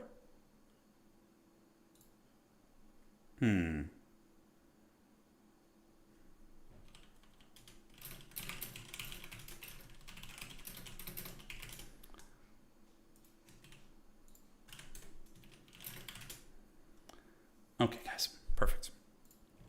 Good luck, have fun. So we got bolt throwers. No magma cannons, bolt throwers. Which are decent against dinos, and against KISLEV should be pretty good. We are on Hashit's Oilfields. I have my Infernal Chad Fire Glaives, which are excellent against both these factions. Weak to Little Groms, but aside from that, they can function pretty well. Dawi evil. Alright, so let's move the bolt throwers up. We're going to get our Fire Glaive going here. Fire Glaive going here. And we have heavy war sleds. Oh, homie didn't bring Little Grom. Oh man, I should have gone double death streak, but it's a good thing I brought them in reserve. Yeah, it's got to be good. Alright, so the bolt throwers will do well against sleds. We got Tamarkon. Yeah, Chaos Sorcerer there as well. And we're just... Oh, it's a trap! Alright, so we're going to get the bolt throwers to start shooting here. The Fire Glaive Chads are going to move up. Yeah, there could be a Dread Saurian in there. I don't know. We'll see. The Nurgle army's coming, and we have our work cut out for us. We just need to poke these skirmishers. These damn skinks are really giving us the dirty. Okay, I could do a Flamestorm on one of them, but they're probably too easy to dodge. Okay, the bolt thrower is actually threatening the sleds and putting them back a little bit, which is fun. We do see an Ice Witch. My ally using an Ice Stream of Corruption right there. Looking very nice. Okay, and we got to deal with these little gremlins in our backfield, so probably just getting 2 of you guys out is going to be nice. So we're going to call you guys, make sure nothing funky happens here. And the bolt throwers, what are we shooting at? Still just going after sleds for now. I think that's going to be good.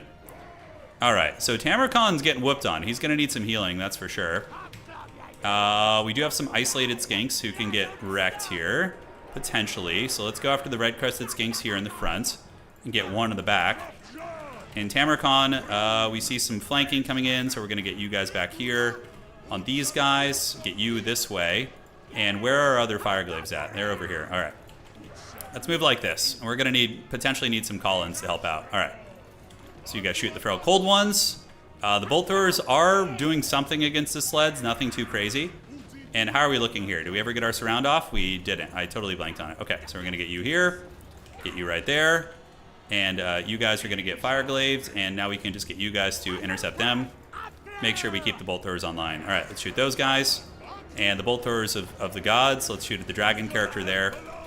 And we're going to see what we can get done. All right, so the Fireglaves, yeah, melting those guys pretty freaking hard. The other guys on this side, we did manage to surround those guys and also caught some of them off guard here. Those are Colden Riders, so we just want to kite them back. And you guys go right here. You guys go back here. And the bolt throwers need to stop, and we need to start shooting at the Slan. I'm actually happy to try and snipe that Slan out because it's very, very, extended here. All right, so Tammy's going to move back up. And now what we're going to do is call in another artillery salvo. We're going to get you and get the Death Shrieker in single fire mode and maybe try and give in to the sweet siren call of Lustria, you know? See if we can be tempted by his royal thickness there. All right, so we do manage to fold up their play on the side for the most part. Shoot those Golden Riders. We're going to want to get a Flamestorm on you guys. Get cooking. And, oh my god, I hate when that shit happens. Oh, it's so annoying. Good thing we have a friggin' cheap cav unit back here. Alright. Yeah, they rallied, but if we didn't have these guys in call-in, that could have been a disaster and a half. Alright, so how are we looking? Let's set up the guns. Shoot at the dragon character. Shoot at the Battletoad. Astro Chad is in the mix. We have a lot of Nurgle infantry still hanging out. On the flank, how are we looking? Yeah, Nurgle should be able to reinforce this. We'll go fight these guys. And the bolt throwers are getting the Slan down. The Slan is having a bad-ish time.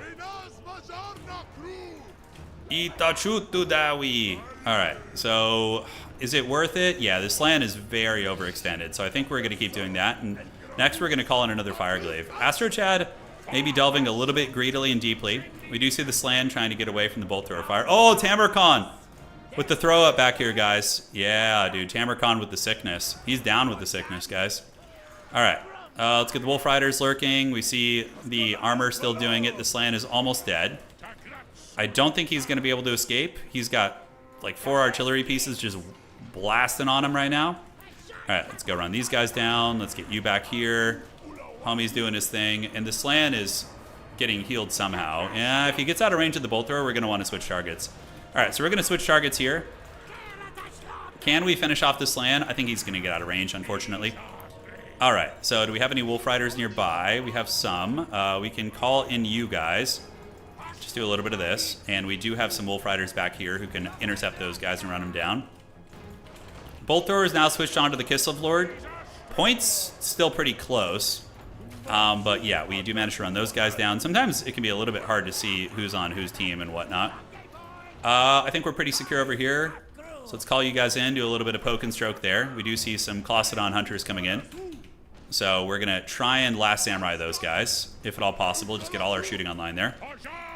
Great, so those guys have been taken care of. We do see Dervishes forming ranks here. Let's get you guys to form up there. And we are doing some solid damage. So even though they have the points advantage, I feel like we're crushing them on value pretty hard. Like, I feel like I'm doing a shitload of damage. Could be wrong. I mean, obviously, Nurgle's kind of our face tank here, and I'm more of the DPS. Okay, let's do an overcasted Flamestorm right here. Cook these guys up. And it does look like they're going to fail to get in my backfield here, I think.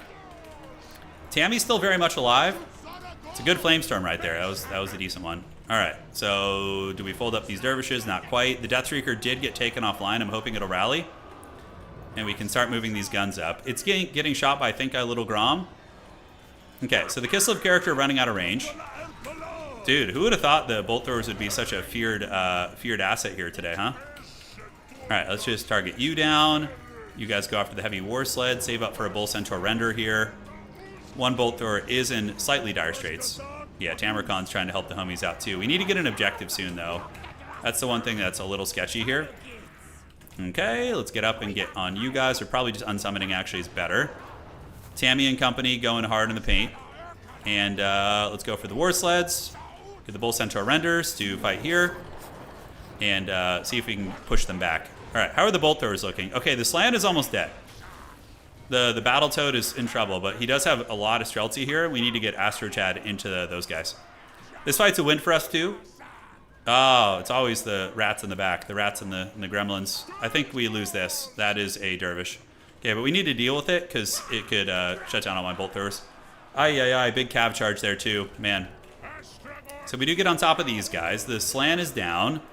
We're losing the side objective too. We could be cooked up here, actually. Yeah, I don't know. It's hard to say. I don't know what Ratty has left. We're going to have to find out. We do kill the Slan, though. He heard the sweet siren call. And Astro Chad is in some trouble, being hunted by quite a bit. So we're going to want to retreat him and wheel him away here. Okay, let's go over there. Is there any way we can get that Griffin Legion offline? I don't think so. The Bull Centaurs are kind of my last bastion of actually good shit. So let's do that. And you guys can come help out here, too. What am I calling in at this point? Fire Glaives are back online. Let's get them to shoot here. All my bolt throwers have paid the price. We need to reclaim a objective. So let's just get some Dawizar infantry to come help here and see what they can get done. All right, so we have the Flamestorm. The dragon is melting us a bit. We're going to get a Flamestorm on you guys. Try and get Astro Chad out of there. Okay, we get a good Flamestorm right on their face. And that is going to be Griffin Legion. I don't have anything to fight them, really. Do we unsummon these guys? I don't know. I think we can maybe use them to... Those are actually horned ones. Oof, that's a big oof right there. Okay, shoot here. Astro Chad can use his hammer. The Bull Centaurs are doing good, man. I mean, they're doing great. Getting a cost-effective fight, taking down the Bastillodon. We do have a objective. It looks like my ally was able to wrestle one. Ooh, Astrogoth just got Blast Samurai'd by the Boyd Nibs Brawlers. We have nothing to shut those guys down. We need to pull these guys back, if anything. Okay. So looking around, I have some Wolf Riders who chase some shit off the map. Here we have horned ones, the horny ones. Nurgle's got some momentum here and there. Okay, you guys shoot them. And we can go rear charge if we want to. These guys are running. Nurgle did ninja that one. The enemy lord is literally Palpatine on death's bed right now. If I can get a Death Shrieker out, maybe we can put some hurt down on it. So let's go this and try and snipe the Ice Witch. And we're just going to keep you nearby to protect this. Meanwhile, we do have some forces. Nurgle's got a lot here fighting. The Bull Centaurs are coming here. We're going to need a Wolf Rider to try and stop these Griffin Legion because they've just been rampaging. So let's do that. And that is going to be a Griffin Legion. Oh, God. I can't stop those. That's going to be bad news, Bears. We almost killed the Ice Witch. Yeah, getting hammered. I have literally nothing to call in that can deal with this. We do get a decent charge here. I mean, I guess sacrifice a Wolf Rider to the Griffin Legion. Just hope for the best. How are these guys looking? Yeah, Nurgle forces still pressing. The Death Shrieker gets another rocket downtown. It gave us at least one more rocket salvo. And Astro Chad might be what we call in next. Oh, man. Okay. We do break his lord, so maybe that was worth it a little bit. But I am just out of steam over here, guys. All right. We've done a shitload of damage this game, though, but so is the KISLEV player. He's done a lot as well. All right. Little Gromma's going to be offline. You guys need to be offline, too. We're going to shoot those guys. We have this objective. Nurgle has it, so I think we have to play this side. Although we're looking really raggedy over here, too. What can I bring in that could possibly help? Fire Glaives are offline. Astrogoth would be moderately helpful, but he's 2,000. I don't think we have time. I think we got to get some Wolf Riders and help our homie out. Just kind of rear charge into some of these troops. I'm kind of off the board a little bit. Most of my army's gone. That is for sure. And we're gonna rear charge these guys and see if old Nurgle can help out here. All right. What do we have? I mean, just the Wolf Riders, really. All right, that should help. Get a nice little charge there. We have this outside point, very, very haggard. 2v2 Dom is fun though. I could see you know, 2 players on a mic, really, really finding some sweet strategies. Hobgoblin! Do we have any Nurgle left? Not really. The Sorcerer's down, the Pestigors are down. We do have the Frolickers, Bubonic. Looking rough. Do you need to buy all the DLCs? No, just buy the ones for the factions you want to play. You know, pick 3 factions and just, you know, focus on those guys. The Fireglaves are very good this game. Okay. Honestly, just like 5 Fireglaves. I should have just gone Penta Fireglaive. These guys are not going to hold for too long. Should be able to shoot here. I think there's a hill of some sort. Yeah, that's unfortunate. The hills in this game can get you. You got to pay attention to the old terrain. Okay. So they're going to move in, but unfortunately probably get compromised here by the sleds. But they are halberd units, so with a little bit of a cap support, they can actually win. Yeah, see, look at the chariots dying when they charge the Fireglaves. Pretty heavy metal. 1,200 points, though. We're losing the outside point as well. And ladies and gentlemen, that is going to be it. GG, well played. Fun game. I really like the 2v2, actually. The bolt throwers were very good. They did a lot of damage, but there eventually came a point where we couldn't hold back the tides. The Chad Glaives trying. These guys should be broken in a matter of seconds here. But yeah, that is going to be it. So yeah, we did okay damage. Nurgle tanked well. I think we split up too much. I think my ally and I, we should have just deployed everything on objective 3 and stayed together the entire time. Like split pushing the objectives, I think I needed him in front of me a little bit longer. Would have been potentially nice. Okay. Yeah, you guys fight with your glaives. Chad Riders. The Griffin Legion were a menace though, man. I couldn't deal with them. The Hobgoblin voice lines? Oh yeah, yeah. A lot of people who play campaign are like, "What's a Hobgoblin?" But they are pretty cool. Yep, that's it. GG. I won't. Well, I want to see the value at the end, so that's why I'm not leaving. I want to see what units did really well. Yeah, Griffin Legion dominating the goblins. Fireglaves. How come I only have 1 Fireglaive? Like, where are the other ones in my pool? GG. That map is really good for 2v2. I think because it's so big. A lot of space to cover. Bolt throwers. Yeah, awesome. Look at the value. 7, 12, and 9. Fireglaves did amazing. Yeah, Deathstreakers did okay. I should have just probably not called them in, honestly. And for the KISLEV army, Little Grom got 2,600 value. Sleds did good. Dragon did okay. Griffin Legion carried hard. Look at that. Whole 2,000, 1,900. For Shaq, Skirmishers did really good. And we do see Coldon Riders also doing good. For Ratty, ooh, Tamrakon had a rough time. He tried. Well played, Ratty. But Tammy only got 400. Ouch. Yeah, awesome. He had our infantry covered. All right, guys. Drop a like on the stream if you enjoyed what you saw. We're going to see you guys around, all right? We'll be back streaming. Tomorrow I'm going to be out and about. Probably won't be on, but we'll put up a video still. Total War Battle. Really good one, actually. And then on Sunday, we'll be back with maybe a 2v2 tournament. Could be fun. All right, guys. Adios. Do widzenia. And we will see you all on the other side. Thank you for joining, and well played to Danikin for winning tonight's tournament.